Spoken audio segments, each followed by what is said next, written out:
Hello everyone, welcome to टी6 again. So in this series हम लोग यूपीपीएससी के पीवाईक्यूज को कवर करें, जिसका एग्जाम जो है वो 12 अक्टूबर को प्रस्तावित है और अब तो एडमिट कार्ड भी रिलीज हो गया है। आप सब कमेंट सेक्शन में पहले ये भी लिखिएगा कि आप लोगों का सेंटर कहाँ कहाँ दिया है। और फिर हम लोग इस वीडियो में सीरीज में ये देख रहे हैं कि कैसे पीवाईक्यूज को करके जो है हम लोग मोस्टली 50% ऑफ द क्वेश्चन को प्रिडिक्ट कर सकते हैं। ठीक है। अच्छा, बहुत सारे स्टूडेंट्स को देखा मैंने कि वो लोग कमेंट करते हैं बीपीएससी वाले में खासकर कि भैया तुम 10 क्वेश्चन दिखा दो जो पीवाईक्यू से हैं। भाई डायरेक्टली क्वेश्चंस नहीं आते हैं पीवाईक्यू से, डायरेक्टली जो है आपको 10-12 ही मिलेंगे।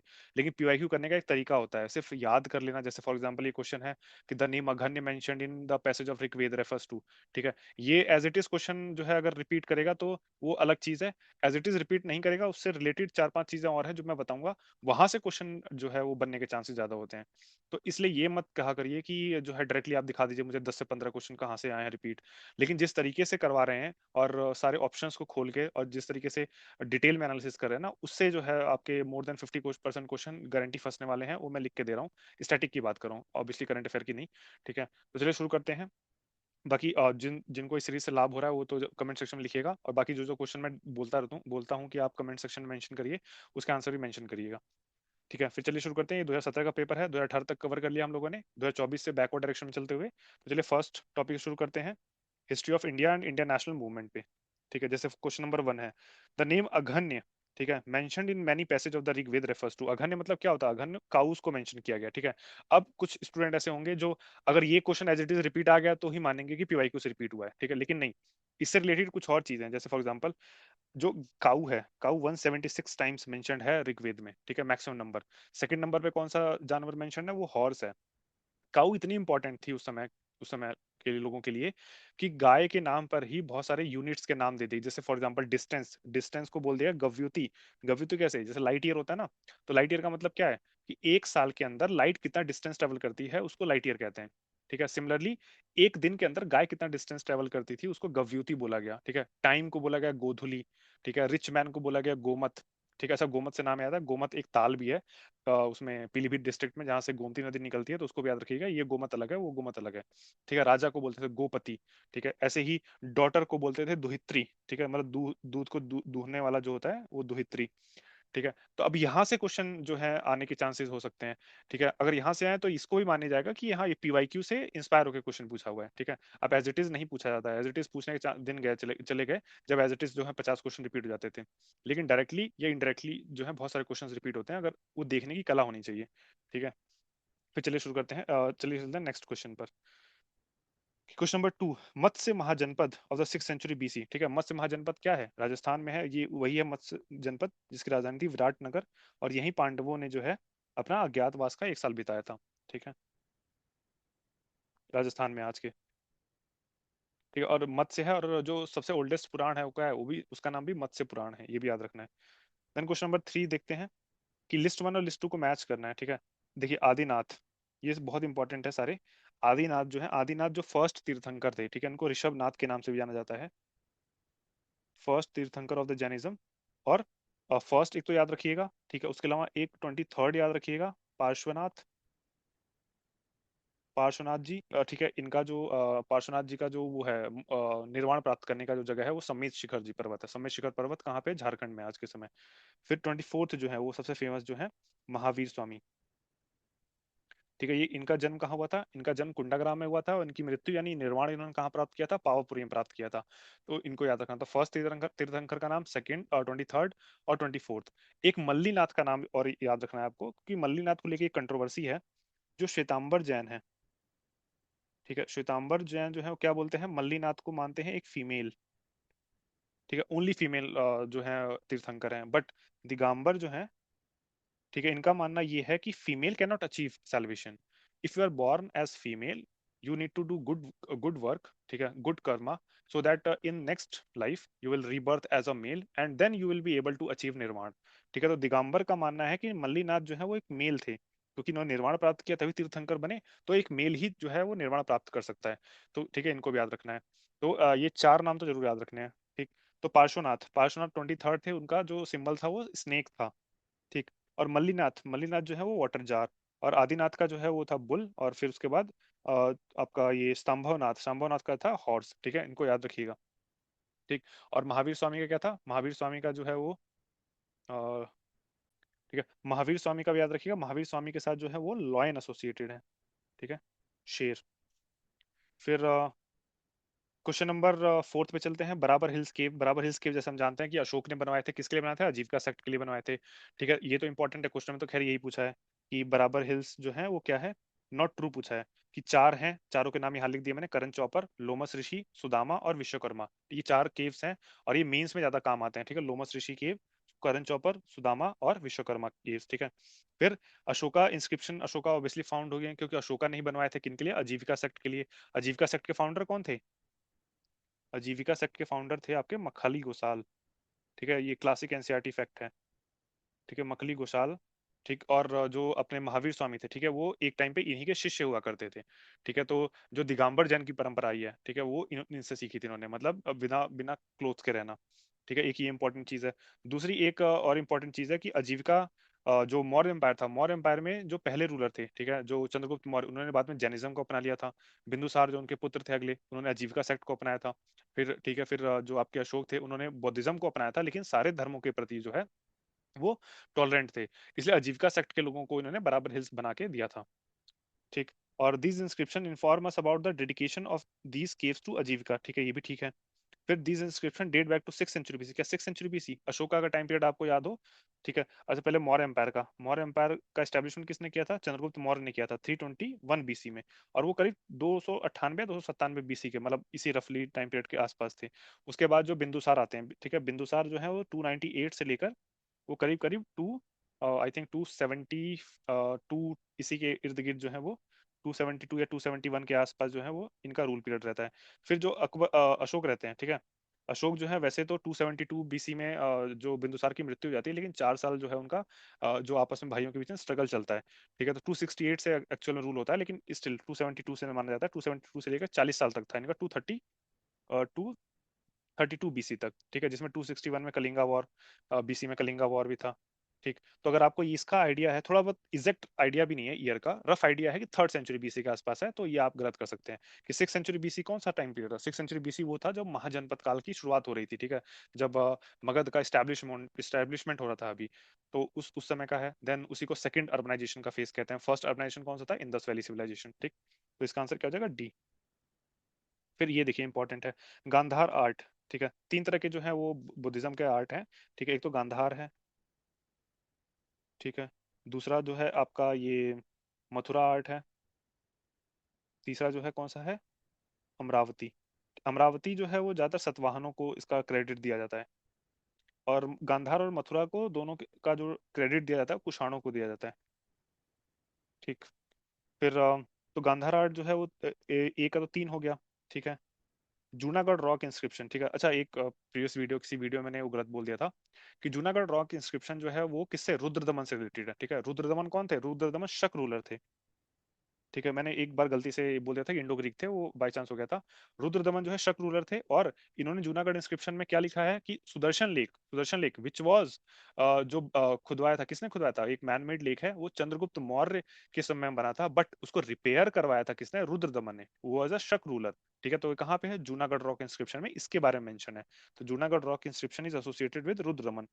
फिर मिलिंद पानो, ठीक है, ये किसके बारे में है, ये फर्स्ट इंडो ग्रीक रूलर जो था, मिनांदर, मिनांदर और नागसेन। ठीक है, नागसेन एक बुद्धिस्ट मॉन्क थे। ठीक है, उनके और इनके बीच में जो कन्वर्सेशन हुई थी regarding the conversion of Menander into Buddhism, ठीक है, वो मिलिंद पान्हो बुक में लिखी गई है। ठीक, और तक्षशिला जो है वो पतिका से रिलेटेड है। ठीक है, तो ये सारे याद रखिएगा। तो सी का जो हो जाएगा आपका, सी का 1 और डी का फिर 2, इन 3 4 1 2, 3 4 1 2, सी इसका आंसर हो जाएगा। Then whose army was defeated by the army of Kakatiya rulers. अच्छा ये बहुत डिटेल में करवाया प्रीवियस कुछ क्वेश्चंस में। ठीक है, जो आपका अलाउद्दीन खिलजी का जो कैंपेन था, ठीक है, पहले गुजरात विजय की थी, गुजरात के बाद जो है राजपूताना था, राजपूताना में रणथंभौर था। ठीक है, फिर मेवाड़ था, मेवाड़ में बहुत इंपॉर्टेंट राणा रतन सिंह थे, गुजरात में सोलंकी रूलर्स थे। उसके बाद जो है अगला देवगिरी का नंबर आया था। ठीक है, देवगिरी में कौन था, यादव डायनेस्टी रूल करती थी, यादव डायनेस्टी के राजा कौन थे, रामचंद्र। ठीक है, देन उसके बाद फिर वारंगल, वारंगल का टाइम आया था, वारंगल में काकतिया रूल कर रहे थे, काकतिया में कौन थे, जो है आपके रामचंद्र। रामचंद्र तो यादव के थे, प्रताप रुद्रदेव थे वारंगल में काकतीय के रूलर। ठीक है, उसके बाद फिर जो है द्वार समुद्र यानी होयसला रूल, जहाँ पे होयसला रूल था। ठीक है, वीर बल्लाल थर्ड। उसके बाद फिर पांड्या किंगडम वीर पांड्या। ठीक है, ये सारे जो है लाइन से जो है वो डिफीट हुए थे। हालांकि इसने तो ये पूछ रहा है कि किसने हराया था भाई, तो ये अपना अपना उसकी बात है कि परसेप्शन की बात है। तो इल्तुतमिश अलाउद्दीन खिलजी की आर्मी थी जो काकतीय रूलर से जिन्होंने फाइट किया था। ठीक है, और नाम क्या था उनका? प्रताप रुद्रदेव। ठीक। फिर who was the last ruler of Jaunpur state? ठीक है, लास्ट रूलर कौन थे? वो थे हुसैन शाह। जौनपुर बसाया किसने था? हमने देखा था फिरोज शाह तुगलक ने बसाया था अपने भाई जौना खान की याद में। ठीक। और जौनपुर में कौन सी डायनास्टी रूल करती है बाद में? शर्की डायनास्टी के फाउंडर कौन थे? मलिक सरवर। ठीक है, ये भी इंपॉर्टेंट है, इसको भी याद रखना है। देन जौनपुर को जो है सिराज ऑफ द ईस्ट भी बोलते हैं। ठीक है, क्यों? क्योंकि ये इस्लामिक लर्निंग का एक बहुत बड़ा सेंटर हुआ करता था, सिराज जो ईरान में था। ठीक है, तो उसी के तर्ज पर जो है जौनपुर को भी डेवलप किया गया था इस्लामिक लर्निंग के तौर पर। ठीक है, इसलिए इसको सिराज ऑफ द ईस्ट बोलते थे। देन क्वेश्चन नंबर 8 क्या है? Which among the following system of leaving land revenue in Deccan was prevalent during the reign of Akbar? ठीक है, ये भी बताया था मैंने, दहसला सिस्टम था जिसको जप्ती सिस्टम भी बोलते थे। ठीक है, तो ये डेक्कन में था। बाकी में क्या था? मनसबदारी सिस्टम। और ये किसने बनवाया था? ये राजा टोडरमल ने जो है इसका फॉर्मुलेशन किया था। ठीक है, टोडरमल ये। Then question number 9, who among the following foreign travellers visited India during the reign of Jahangir? ठीक है, देखिए जो ये है निकोलो मनुकी और फ्रांसिस बर्नियर। ठीक है, ये शाहजहां और औरंगजेब का जब ट्रांजिशन फेस हो रहा था, ठीक है, उस समय के आसपास आए हुए थे ये दोनों। ठीक है, और जो ये मेंसुरेट हैं, ठीक है, मेंसुरेट मेरे ख्याल से अकबर के समय थे ये। ठीक है, मेंसुरेट जो है वो अकबर के समय थे, एक पुर्तगीज प्रीस्ट थे। और फ्रांसियस जो ये पेल्सरेट हैं, ठीक है, ये आए थे जहांगीर के समय में। तो इनको याद रखना, निकोलो मनुकी भी याद रखना, फ्रांसिस बर्नियर भी याद रखना। निकोलो मनुकी इसलिए याद रखना है कि इन्होंने जो है इसको विटनेस किया था, डिफीट ऑफ दारा शिको, और दारा शिको का गला काट के उनकी डेड बॉडी को कहाँ दफनाया गया था? निकोलो मकुनी जो है मनुकी ने लिखा था, कहाँ दफनाया गया था? हुमायूं टॉम्ब में। ठीक है, और उन्हीं की डेड बॉडी को, उन्हीं की टॉम्ब को लोकेट करने के लिए, ठीक है, एक कमेटी बनाई थी इंडियन गवर्नमेंट ने, जिस कमेटी को हेड करते टीजे अलोन। ठीक है, ये भी याद रखिएगा, किसको सर्च करने के लिए? दारा शिकोह के टॉम्ब को। ठीक। फिर क्वेश्चन नंबर 10 क्या है? In which of the following places Dutch establish their trading centre in India? ठीक है, नागपट्टनम, चिंसुरा, मछलीपट्टनम, सूरत, भरूच, आगरा, इस सब में ही जो इन्होंने स्टैब्लिश किया था। और सबसे इंपॉर्टेंट क्या? 1632 में जिन्होंने पटना में स्टैब्लिश किया था, ये जरूर याद रखना है। ठीक है, हालांकि बीपीएससी ज्यादा पूछा जाता है, बट स्टिल हो सकता है पूछ ले इसमें। ठीक है, तो सब में स्टैब्लिश किया था इन्होंने। डच ईस्ट इंडिया कंपनी 1602 में स्टैब्लिश हुई थी। इंग्लिश ईस्ट इंडिया कंपनी सन 1600 में स्टैब्लिश हुई थी। हालांकि इंडिया कब आई थी? 1608 में आई थी।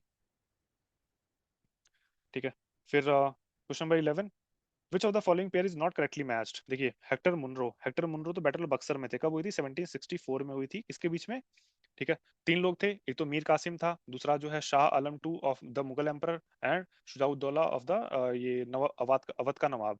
ये तीनों लोगों ने अटैक किया था किस पे? ब्रिटिशर्स के अगेंस्ट वॉर लड़ा था। ब्रिटिशर्स ने बहुत बुरी तरह से इनको हरा दिया था बैटल ऑफ बक्सर में। उसी के बाद 1765 में जो है ट्रीटी ऑफ इलाहाबाद हुआ, और इलाहाबाद के बाद बंगाल, बिहार और उड़ीसा की दीवानी राइट्स अंग्रेजों के पास चले गए। ठीक है, फिर लॉर्ड हेस्टिंग जो है वो इनका टाइम पीरियड था 1813 से 1820 के बीच में था। ठीक है, इनके ऊपर एक क्वेश्चन भी पूछा हुआ है, यूपीएससी ने पूछा हुआ है कि जब इंग्लैंड में, ठीक है, मतलब यूरोप के में उस समय किसका रूल था? यूरोप में उस समय जो है नेपोलियन अपने चरम पे था। और नेपोलियन जब अंग्रेजों को एकदम सारी जगह हरा रहा था, उस समय लॉर्ड हेस्टिंग जो थे अकेले ब्रिटिश फ्लैग को जो है हाई रखे हुए थे इंडिया में। तो ये क्वेश्चन पूछा हुआ है, तो कहाँ पे ये क्वेश्चन पूछा? यूपीएससी में। तो 1813 से 20 में थे। और नेपालीज वॉर कब हुआ था? 1814 से 16 तक हुआ था ये। और सुगौली की ट्रीटी से जो है खत्म हुआ था एंग्लो नेपालीज वॉर। ठीक है, ये भी इंपॉर्टेंट है, क्योंकि सुगौली की ट्रीटी ही को ही बेस बना के जो अपने ये थे ये कौन थे? केपी शर्मा ओली, वो इसको क्लेम कर रहे थे अपना ये नाम भूल जाता हूँ मैं, क्या नाम है इसका? जो कौन सा एरिया है यार यहाँ पे, ये काला पानी, लिम्पिया धुरा और ये लिपू लेक वाला एरिया जो क्लेम कर रहे थे, वो इसी को बना के कर रहे थे। ठीक है, फिर लॉर्ड वेलेस्ली। ठीक है, लॉर्ड वेलेस्ली जो है दो लोग थे। एक थे रिचर्ड वेलेस्ली। ठीक है, रिचर्ड वेलेस्ली जो कौन था? जो था गवर्नर जनरल, या गवर्नर जनरल ऑफ ये बंगाल। एक था आर्थर वेलेस्ली। ठीक है, हु वाज मिलिट्री जनरल जो था। ठीक है, मिलिट्री जनरल। ठीक है, तो ये लीड कर रहा था, तो इसी के समय हुआ था। इसका टाइम पीरियड क्या था लॉर्ड वेलेस्ली का? ये आपका था 1898 से लेकर आपका, सॉरी नॉट 1898, 1798 से लेकर 1805 तक रूल था इसका। ठीक है, 1798 1798 से लेकर 1805 तक इसी ने सब्सिडरी लाइंस को एस्टैब्लिश किया था, और दो वॉर लड़ी थी इंपॉर्टेंट। एक 1799 में फोर्थ एंग्लो माइसोर वॉर लड़ी थी, और एक 1802 से 1805 के बीच में जो है वो सेकंड एंग्लो मराठा वॉर लड़ी थी। ठीक है, ये भी इंपॉर्टेंट है। फिर लॉर्ड कार्नवालिस ने second Anglo Mysore war, not second, sorry, it was third, 1790 से 1792 के बीच। ठीक है, 1790 से 1792 के बीच में, और ट्रीटी ऑफ श्रीरंगापट्टनम पे खत्म हुई थी। ठीक है, लॉर्ड वॉलिस ही जो है गलत है। ठीक है, थर्ड एंग्लो मराठा वॉर के समय जो है कौन था? थर्ड एंग्लो मराठा वॉर के समय भी ये था, क्या नाम है, लॉर्ड हेस्टिंग, क्योंकि 1818 में लड़ी गई थी ना, तो थर्ड एंग्लो मराठा वॉर के समय ये था। अब ब्रिटिश ट्रूप्स को लीड कौन कर रहा था? Francis R Hasting. ठीक है, वही लॉर्ड हेस्टिंग। फिर question number 12, who remarked about the East India Company that the company is an anomaly but it is a part of system where everything is anomaly. ठीक है, ये Macaulay ने बोली थी ये। ठीक है, कंपनी अनोमली तो है, ठीक है, मतलब अपने आप में जो है अपवाद है एक, जो भी है, लेकिन उस सिस्टम का हिस्सा है जो अपने आप में ही अनोमली है, सिस्टम ही अनोमली है। ठीक है, इसी ने मैकॉले ने दिया था 1835 में। ठीक, और जब 1833 का गवर्नर चार्टर एक्ट पास हुआ था, ठीक है, तो फर्स्ट लॉ मेंबर की तरह ऐड किया गया था। अच्छा, ये एक और याद रखिएगा कि 1773 में जब ये आया था अपना रेगुलेटिंग एक्ट, तो गवर्नर जनरल की जो एग्जीक्यूटिव काउंसिल बनाई गई थी ना, एग्जीक्यूटिव काउंसिल, उसमें 4 मेंबर थे। ठीक, बट 1784 में, 1784 में, सॉरी ये दिख नहीं रहा आपको, 1773 में रेगुलेटिंग एक्ट में गवर्नर जनरल की एग्जीक्यूटिव काउंसिल में 4 मेंबर थे। बट 1784 में जो पिट्स इंडिया एक्ट आया था, उसमें इसको घटा के 3 कर दिया गया था। बट 1833 में वापस इसको 4 किया गया। ठीक है, 3+1 बनाया गया, और वो चौथा member as a law member add किया गया था। किसको बनाया गया था पहला लॉ मेंबर? मैकॉले को। मैकॉले वही है जिसने 1860 में क्या किया था, आपका इंडियन पिनल कोड वगैरह सब कुछ कोडिफाई किया था। ठीक है, क्वेश्चन नंबर 13 क्या है? Then assertion, generally India had a favorable balance of trade during British rule। बिल्कुल फेवरेबल था। The drain of wealth took the form of unrequited export। बिल्कुल, ड्रेन ऑफ वेल्थ हुआ किस लिए? ड्रेन ऑफ वेल्थ हुआ ये इसी के लिए कि इंडिया से जाने वाले प्रोडक्ट पे बहुत सारे हाई टैरिफ लगा दिए अंग्रेजों ने। लेकिन अंग्रेज जो ब्रिटिश से जो गुड्स आते थे इंडिया में, वो बिना टैरिफ के आते थे, तो इंडिया का प्रोडक्ट बाहर बिकना बंद हो गया। ठीक है, तो बाहर बिकना बंद हुआ, इंडियन इंडस्ट्री जो है वो डाउनफॉल हो गई, और बाहर का प्रोडक्ट इंडिया में बिकने लगा, तो बाहर के प्रोडक्ट की डिमांड हुई, तो वहाँ की इंडस्ट्रीज फलने फूलने लगी। तो यही था एक मेजर ड्रेन ऑफ वेल्थ का, जिसकी वजह से इंडिया जो है वो इंडस्ट्रियलाइजेशन से पीछे रह गया, और ब्रिटेन में इंडस्ट्रियलाइजेशन जो है फला फूला। ठीक है, तो दोनों करेक्ट रीजन है, एक्सप्लेनेशन भी है। Then which of the following social reformer oppose jury act of 1826। ठीक है, ये राजा राम मोहन रॉय ने किया था। जूरी एक्ट के बारे में इतना डिटेल में जानने की जरूरत नहीं है, बस याद रखिए राजा राम मोहन रॉय ने किया था। और उसके बाद फिर 1828 में इन्होंने ब्रह्म समाज की स्थापना भी की थी, ये भी याद रखना है, ब्रह्म समाज। ठीक, इसी के रिस्पॉन्स में क्या नाम, केशव से राधाकांत देव ने, ठीक है, राधाकांत देव ने इसी के रिस्पॉन्स में 1828 में धर्म सभा की स्थापना की थी। ठीक, इसको याद रखना। और उसके बाद इससे पहले 1815 में इन्होंने आत्मीय सभा बनाया था, राजा राम मोहन रॉय ने। ठीक है, और 1833 में जो है ये लंदन में जाके इनकी मृत्यु हो गई थी। क्यों मृत्यु हुई थी? क्योंकि जो उस समय मुगल रूलर था अकबर टू, ठीक है, अच्छा, 1765 का ट्रीटी ऑफ इलाहाबाद याद करिए। उसमें क्या हुआ था, तो अंग्रेजों ने जो मुगल रूलर था उसको एक पेंशनर बना दिया था, कि भाई तुम पेंशनर रहो। और फिर 1807 तक तो जो है ये था आपका, 1806 1807 तक शाह आलम टू था। उसके बाद आता है अकबर टू, वो 1807 से लेके 1837 तक, हाँ, 30 इयर्स के लिए था। बट अंग्रेजों ने क्या किया, उसकी पेंशन बंद कर दी। तो अंग्रेजों ने पेंशन बंद कर दी, तो इसको राजा राम मोहन रॉय को अपना प्रतिनिधि बना के लंदन में भेजा कि जाओ मेरी पेंशन जो है वो के लिए बात करके आओ। और इन्होंने ही, मतलब अकबर टू ने ही इनको राजा का टाइटल दिया था, कि राजा राम मोहन रॉय, असली नाम इनका राम मोहन रॉय था। बट जब वहां पे गए ये राजा राम मोहन रॉय, तो वहाँ पे ठंड थी, तो वहाँ ठंड के मौसम में भाई लोग जो है वो अल्कोहल कंज्यूम करते थे, बट ये इन्होंने अल्कोहल कंज्यूम करने से मना कर दिया, और ठंड की वजह से उनकी मृत्यु हो गई। तो एक टीचर थे बताते थे कि इनकी मृत्यु से राजा राम मोहन रॉय के घर वाले इतने दुखी नहीं होंगे जितना अकबर टू दुखी हुआ होगा, क्योंकि उसने पेंशन की बात करने के लिए भेजा था उनको। ठीक है, और राजा राम मोहन रॉय को राजा का टाइटल किसने दिया था? अकबर टू ने दिया था, ये भी याद रखिएगा। फिर ये देखिए क्वेश्चन 15 क्या है, which of the following pair is not correctly matched. देखिए, पबना रिवोल्ट तो 1873 में हुआ था, ये आज के बंगाल में चला गया। डेक्कन एग्रीकल्चरिस्ट रिवोल्ट ये 1875 में हुआ था। सन्यासी रिवोल्ट जो है वो 1894 में हुआ था, 1770 से शुरू हुआ था ये सन्यासी रिवोल्ट। और इसको जो है 1882 में बंकिम चंद्र चटर्जी, बंकिम चंद्र चटर्जी ने बुक लिखी थी आनंद मठ। ठीक है, उसमें इसका जिक्र किया गया, और आनंद मठ में ही वंदे मातरम बुक है। और एक और बुक लिखी थी देवी चौधरानी, ये भी इसी से रिलेटेड है। ठीक है, किससे? ये सन्यासी रिवोल्ट। कोल अपराइजिंग भी हालांकि गलत हुआ, लेकिन 1831 में है ये। ठीक है, ये बुद्धो भगत ने इसको लीड किया था। ठीक है, ये भी याद रखना है। देन अच्छा, इसमें देखिए D pair, D pair C is not correctly match. ठीक है, ये छोड़ी। 16 सर्वेंट ऑफ इंडिया सोसाइटी कब बनाई थी गोपाल कृष्ण गोखले ने? तो दो याद रखने, गोपाल कृष्ण गोखले ने बनाई थी, 1905 में बनाई थी, और 1905 में ही इन्होंने आईएनसी को प्रिसाइड भी किया था, ये भी याद रखिएगा। ठीक है, अब कमेंट सेक्शन में बताइए कि 1905 में आईएनसी का सेशन कहाँ हुआ था। Then question number 17, arrange the following. अच्छा, इसको अरेंज करना है क्रोनोलॉजिकल ऑर्डर में। तो सत्याग्रह अगेंस्ट रोलर टैक्स कब आया था? 1919 में आया था, तो उसके अगेंस्ट सत्याग्रह भी 1919 में हुआ था। चंपारण, खेड़ा, अहमदाबाद। ठीक है, ये चंपारण तो याद रहता है लोगों को 1917 में, लेकिन खेड़ा और ये अहमदाबाद दोनों 1918 में हुआ था। लेकिन इनको याद करने का तरीका क्या है? केक, ऐसे याद रखिए क्रोनोलॉजी में। C for Champaran, A for Ahmedabad, ठीक है, के फॉर खेड़ा। ठीक है, तो अहमदाबाद पहले हुआ, खेड़ा बाद में हुआ। तो इसको अरेंज करने जाएंगे तो 2A 2431, 2431। ठीक है, ए हो जाएगा इसका आंसर। देन क्वेश्चन नंबर 18 क्या है? Who among the following supported the Swaraj party in central legislative assembly in pre independent India? ठीक है, ये मोहम्मद अली जिन्ना ने किया था। क्योंकि ये बनी ही किसके अगेंस्ट थी? ठीक है, वो कांग्रेस के अगेंस्ट ही जाके बनी थी ना 1923 में। 1923 में चित्तरंजन दास और मोतीलाल नेहरू ने बनाया था। ठीक है, तो कांग्रेस अगेंस्ट जाके बनी थी, तो सपोर्ट करने में कौन होगा? जो एंटी कांग्रेस होगा वही मोहम्मद अली जिन्ना। फिर 19 देखिए, विच of the following trial attracted the world wide publicity and reduce sympathetic comments from Albert Einstein, H G Wells, Harold Laski और रूजवेल्ट? ठीक है, रूजवेल्ट आगे चल के जो है वो ये यूएस के प्रेसिडेंट भी बनते हैं। ठीक है, अब बाकी एल्बर्ट आइंस्टाइन के बारे में जानते ही होंगे। ठीक है, तो देखिए आईएनए ट्रायल ये तो बहुत बाद में हुए हैं। ये आईएनए ट्रायल किससे रिलेटेड है? 1945 में हुआ था, जो इंटरनेशनल आर्मी के जो जवान थे सैगल ढिल्लो शाहनवाज, उनके ऊपर जो केस चला था रेड फोर्ट में। लाहौर कॉन्स्पिरेसी केस, ये तो 1928-29 वाला है। ये भगत सिंह का वो था, लाहौर कॉन्स्पिरेसी केस, जो भगत सिंह ने सैंडर्स को मारा था। ठीक है, उसके बाद मेरठ कॉन्स्पिरेसी केस। ठीक है, मेरठ कॉन्स्पिरेसी केस था 1924 में था ये। ठीक, ये था आपका ये कम्युनिस्ट वाला जो था, कम्युनिस्ट लोगों ने ये मीटिंग की थी, मेरठ कॉन्स्पिरेसी केस, तो इसको अंग्रेजों ने विरोध किया था। तो इसमें पीवाईक्यू में क्वेश्चन भी आ चुका है कि इनमें से कौन कौन जो है वो मेरठ कॉन्स्पिरेसी केस में इन्वॉल्व थे। तो उसमें ऐसे डांगे का नाम था। ठीक है, और बहुत सारे लोगों का नाम था।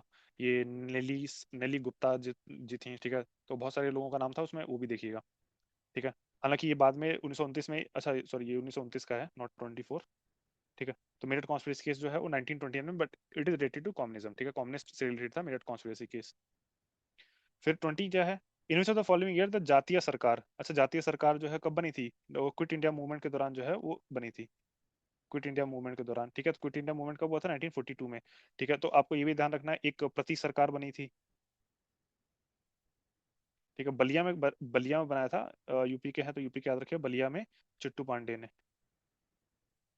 ठीक है, मिदनापुर में तो जो है, मिदनापुर तामलुक और मिदनापुर में जो है ये किसने बनाई थी? यहाँ नाम नहीं दिया है, लेट मी सी। ठीक है, तो ये बहुत इंपॉर्टेंट नाम है। जैसे जातीय सरकार जो है, ये मिदनापुर में किसने बनाई थी? सतीश सावंत ने। ठीक है, ये इंपॉर्टेंट नाम रखिए। बलिया में चिट्टू पांडे, और एक और सतारा में ये कौन है? नाना पाटिल, सतारा में नाना पाटिल। ठीक है, इनका नाम याद रखना है, सतारा में नाना पाटिल। अच्छा, मतंगिनी हाजरा। ठीक है, ये बहुत इंपॉर्टेंट नाम है, मतंगिनी हाजरा। इनके नाम पर जो है आईएनएस कनकलता बरुआ, आईएनएस मतंगिनी हाजरा। ठीक है, दो इंडियन नेवल जो है शिप जो है उनका नाम रखे गए हैं, कनकलता बरुआ पे और आईएनएस मतंगिनी हाजरा पे। ठीक है, मतलब ये 1942 में ये दो लोग इन्वॉल्व थे। फिर क्वेश्चन नंबर 21 क्या बोलता है? In which of the following rock cut caves 11 headed Bodhisattva? ठीक है, बोधिसत्व कहाँ है? देख, कन्हेरी में है। ठीक है, इनको याद रखना, 11 हेडेड बोधिसत्व। बोधिसत्व कौन होते हैं भाई? बोधिसत्व वो होते हैं जो आपकी लोगों की भलाई के लिए अपनी सेल्वेशन को डिले करके लोगों को गाइड करते हैं सेल्वेशन के लिए। ठीक, तो अजंता अजंता की गुफाएं जो हैं वो क्या है? वो प्योर बुद्धिस्ट हैं। ठीक है, सारी उसमें केव्स हैं जो बुद्धिस्ट केव हैं। एलोरा जो है केव्स क्या है? उसमें बुद्धिस्ट भी हैं, ठीक है, जैन्स भी हैं, और हिंदूज की भी हैं। ठीक है, तो ये याद रखना है। ठीक है, एलोरा जो है वो तीनों, उसमें तीनों है, लेकिन Ajanta Ajanta is purely Buddhist.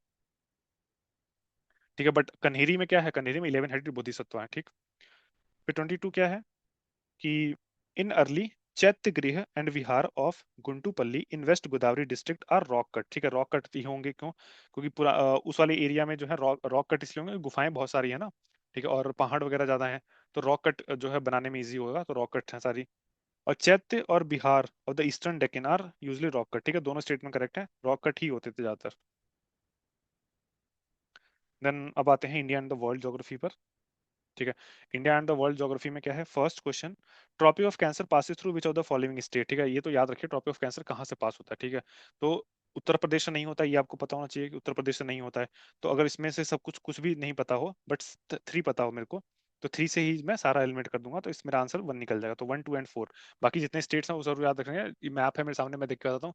एक गुजरात है, देन राजस्थान है, देन मध्य प्रदेश है, देन छत्तीसगढ़ है, झारखंड है, वेस्ट बंगाल है, मतलब छत्तीसगढ़ ये है, छत्तीसगढ़ है। ठीक है, झारखंड है, वेस्ट बंगाल है, देन त्रिपुरा, देन मिजोरम। ठीक है, ये सारे स्टेट्स हैं, वहां से ट्रॉपी ऑफ कैंसर पास होता है, इंपॉर्टेंट है, याद रखना है। अच्छा, इसमें नीचे दिया हुआ है, बाकी देश के भी नाम दिए, देश के भी नाम देख सकते हैं आप। देन क्वेश्चन नंबर 24 जो दे रहा है, वेस्ट से ईस्ट की सीक्वेंस में लगाना है। वेस्ट वेस्ट से ईस्ट में लगाना बहुत ईजी है, गारो खासी जयंतिया, वो तो नाम से जानते हैं, गारो खासी जयंतिया, ये तो मेघालय में है। ठीक है, और बाकी नगा हिल्स तो बाद में ही आएंगे, तो गारो खासी जयंतिया और नगा। ठीक है, मैं एडवाइस दूंगा, एक बार उसको मैप पे जरूर देखिएगा आप। देन क्वेश्चन नंबर 25 देखिए, शिपकिला, शिपकिला कहाँ है, हिमाचल प्रदेश में, यहीं से सतलुज नदी जो है वो सतलुज नदी जो है वो इंडिया में एंटर करती है। ठीक है, सतलुज रिवर। ठीक है, बॉमडिला, बॉमडिला ये अगेन अरुणाचल प्रदेश में, नाथुला जो है वो आपका सिक्किम में है, नाथुला जो है वो सिक्किम में है। ठीक है, और ये इंडिया और चाइना के जो है बॉर्डर के आसपास है। फिर जोजिला, जोजिला जम्मू कश्मीर में है, वो जम्मू कश्मीर को किससे, लद्दाख से कनेक्ट करता है, जोजिला पास। ठीक, तो याद रखना क्या है, इसका आंसर होगा C. Then question number 26, who which among the following is the largest glacier. Largest glacier इसमें से कौन सा है, इसमें सियाचिन लार्जेस्ट ग्लेशियर है। ठीक है, ये याद रखना है, सियाचिन लार्जेस्ट ग्लेशियर है।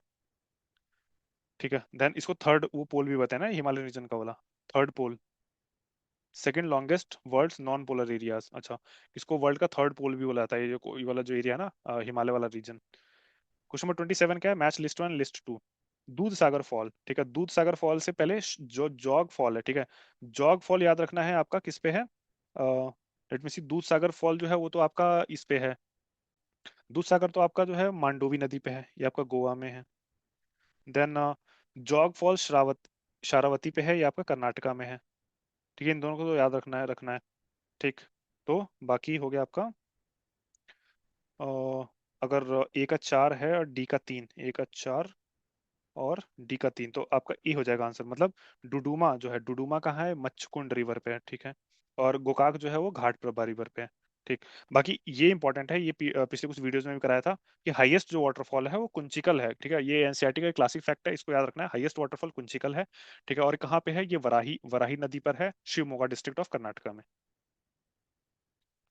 देन इंडिया का डीपेस्ट पोर्ट कौन सा है, ये कृष्णपट्टनम पोर्ट है। ठीक, कृष्णपट्टनम पोर्ट जो है वो कृष्णदेव राय के नाम पर है, जो किसके फाउंडर थे, फाउंडर नहीं कह रहा हूँ मैं, मतलब विजयनगर एम्पायर के रूलर थे। इनका रूल कब था, 1509 से लेकर 1530 तक। ठीक है, इन्हीं के दरबार में थे फेमस तेनालीरामा और अलासानी पेडन्ना। अलासानी पेडन्ना जिनको आंध्र कवि पितामह भी बोलते हैं, और इनको कृष्णदेव राय को क्या बोलते थे, आंध्र भोज बोलते थे। Then government of India enacted the forest conservation act. देखिए, फॉरेस्ट कंजर्वेशन 1980 में, सारे एक्ट मैंने लाइन से करवाए हुए हैं, या फिर बोल देता हूँ, लिखूंगा नहीं। वाइल्ड लाइफ प्रोटेक्शन एक्ट 1972, फिर वाटर एक्ट आया 1974, फिर वाटर एक्ट में अमेंडमेंट हुआ 1977, देन 1981 में आया एयर एक्ट। ठीक है, एयर एक्ट के साथ जो है एयर पोल्यूशन और नॉइस पोल्यूशन का भी कंट्रोल दे दिया गया सीपीसीबी को। सीपीसीबी जो एयर एक्ट वाटर एक्ट के साथ 1974 में बनी थी, और उसमें सिर्फ वाटर पोल्यूशन का उसका जिम्मा था। फिर 1984 में आपका होता है कौन सा, ये भोपाल गैस ट्रेजेडी जो मैन मेड है। ठीक है, उसके बाद 1986 में केस होता है एमसी मेहता केस, जिसमें राइट टू क्लीन एनवायरनमेंट को फंडामेंटल राइट डिक्लेयर किया गया था। इन्हीं दोनों इवेंट के बाद जो एमसी मेहता केस था, और देन 1984 में जो भोपाल गैस ट्रेजेडी, उसके बाद 1986 में पास किया गया एनवायरमेंटल प्रोटेक्शन एक्ट। देन उसके बाद फिर 1992 में जो है आपका प्रोजेक्ट एलिफेंट, अच्छा एक बताना भूल गया, 1973 में प्रोजेक्ट टाइगर। देन 2002 में आपका जो है बायोलॉजिकल डाइवर्सिटी एक्ट। ठीक है, तो सारे लाइन से याद रखिएगा। देन क्वेश्चन नंबर 30 जो है वो देखिए, tropical forest, coniferous forest, mangrove, deciduous. अच्छा, कोई भी नहीं पता हो लेकिन मैनग्रोव तो पता होना चाहिए। सुंदरबन में है। तो ठीक, सी के वन से ही मेरा आंसर निकल जाएगा। ठीक है, बाकी जानने की जरूरत भी नहीं है। लेकिन बाकी देख लेते हैं। ट्रॉपिकल फॉरेस्ट जो है वो साइलेंट वैली में, ठीक है। फिर कोनीफेरस फॉरेस्ट, कोनीफेरस फॉरेस्ट जो है वो आपका हिमाचल प्रदेश में होगा। क्यों कोनीफेरस फॉरेस्ट कहाँ होते हैं? कोनीफेरस जहाँ पे ठंडे वाला इलाके होते हैं, ठीक है, जहाँ पे जो पत्ते होंगे वो कोन की शेप में, मतलब कोने कोने तिकोना होगा, ठीक है, ताकि वो एरिया कम रहे और वाटर लॉस कम हो वहाँ पे, ठीक है, वाटर लॉस कम हो। और दूसरा है जो जमने ना पाए ठंडी की वजह से। फिर डेसिडियस फॉरेस्ट, डेसिडियस फॉरेस्ट जो है आपका राजस्थान में होगा, ठीक है, जहाँ पे कम बारिश होती है, कांटेदार वाला जो होता है, ठीक है, तो वो कहाँ होगा? राजस्थान में होगा। ठीक है, तो इसका आंसर क्या हो जाएगा? डी। देन क्वेश्चन नंबर 31 क्या है? Which of the following rock system provides over 90% of the coal? ये गोंडवाना पे है, ठीक है। जैसे हम जानते हैं पेंजिया जब टूटा था, ठीक है, तो दो हिस्सों में टूटा था वो, बीच में टेथिस सी आया था, दो हिस्सों में टूटा था। एक तो लॉरेशिया था जिसमें आपका नॉर्थ अमेरिका, ठीक है, और आपका यूरोप था, पूरा यूरेशिया था। फिर एक था गोंडवाना, गोंडवाना जिसमें आपका साउथ अमेरिका था, अफ्रीका था, इंडिया सब कॉन्टिनेंट था, ऑस्ट्रेलिया था, ठीक है, अंटार्कटिका वगैरह था, ठीक है, गोंडवाना में। तो गोंडवाना जो का पार्ट कौन सा है, मतलब इंडिया जो है किसका पार्ट है? गोंडवाना का, ठीक है, तो गोंडवाना में ही आपके 90% है। बाकी जो और कुछ रॉक्स हैं उनका जो क्लासिफिकेशन है वो आने वाले क्वेश्चंस में या फिर आने वाले जो पेपर हैं उनमें है, वो देखिएगा उसको। फिर देखिए question number 32, match the following pair which the following correctly match. देखिए इडुक्की जो है, इडुक्की जो है वो डैम है, अगर आपको याद हो, इडुक्की डैम है कहाँ पे? केरला में, ठीक है, पेरियार नदी पे शायद। तो थर्मल पावर स्टेशन नहीं है, तो ये तो इनकरेक्टली मैच्ड है। तो अगर पहला हटा दीजिए तो ये गलत, ये गलत। फिर सबारी गिरी, ठीक है, ये आपको पता होना चाहिए, हाइड्रो इलेक्ट्रिक प्रोजेक्ट है। और घाट प्रभा भी इरिगेशन प्रोजेक्ट है। रामगंगा भी मल्टीपर्पज प्रोजेक्ट है, ठीक है। रामगंगा कहाँ है? उत्तराखंड में है। देन घाट प्रभा जो है वो कहाँ है? घाट प्रभा वो कर्नाटका और आंध्र प्रदेश के आसपास वाले इलाके में। तो घाट प्रभा जो है वो इरिगेशन का प्रोजेक्ट है, ठीक है। तो इसका आंसर क्या हो जाएगा? ए, 2, 3 एंड 4, ठीक है। देखिए 3 स्टेज का ये इरिगेशन प्रोजेक्ट है। रामगंगा जो है वो कहाँ? पौड़ी गढ़वाल डिस्ट्रिक्ट में है, ठीक है। रामगंगा एक नेशनल पार्क भी है। देन क्वेश्चन नंबर 33 क्या बोलता है? एरियाज और शिफ्टिंग कल्टीवेशन को मैच करना है। अच्छा, वेस्टर्न घाट्स में जो है वो ये कुमारी जो है, ठीक है, कुमारी जो है आपका कहाँ बोला जाता है? वेस्टर्न घाट्स में बोला जाता है, तो ये इंपॉर्टेंट है, इसको जरूर याद रखिएगा। बाकी झूम जो है नॉर्थ ईस्ट इंडिया में बोला जाता है, ये दो तो याद रखे, इसी से हो जाएगा आपका काम। तो ए का 4 और सी का 3, ए का 4, तो ये गलत, ये गलत, सी का 3, ठीक है, तो ये गलत। तो इसका आंसर क्या हो जाएगा? ए हो जाएगा, ठीक है। बी का 2, मतलब साउथ ईस्ट राजस्थान में जो है वॉल्ट्रे बोलते हैं इसको, ठीक है। मध्य प्रदेश और छत्तीसगढ़ वाले एरिया में दहिया बोलते हैं, ठीक है, एक याद रखना है। और एक लडांग अभी आया था बीपीएससी में, 71st बीपीएससी में क्वेश्चन, ठीक है। आप मुझे कमेंट सेक्शन में लिख के बताइए कि लदांग जो है किस एरिया में बोलते हैं। फिर नेक्स्ट क्वेश्चन नंबर 34 पे चलते हैं। विच among the following is the largest plateau? Largest plateau जो है कोलोराडो प्लेट्यू है, ठीक है। इसी में कोलोराडो रिवर भी बहती है। कोलोराडो रिवर पे जो है एक इम्पोर्टेंट ये आपका जो ग्रैंड कैनियन है, ठीक है, वो यहीं पे कोलोराडो रिवर पे, ठीक, ये भी याद रखिएगा।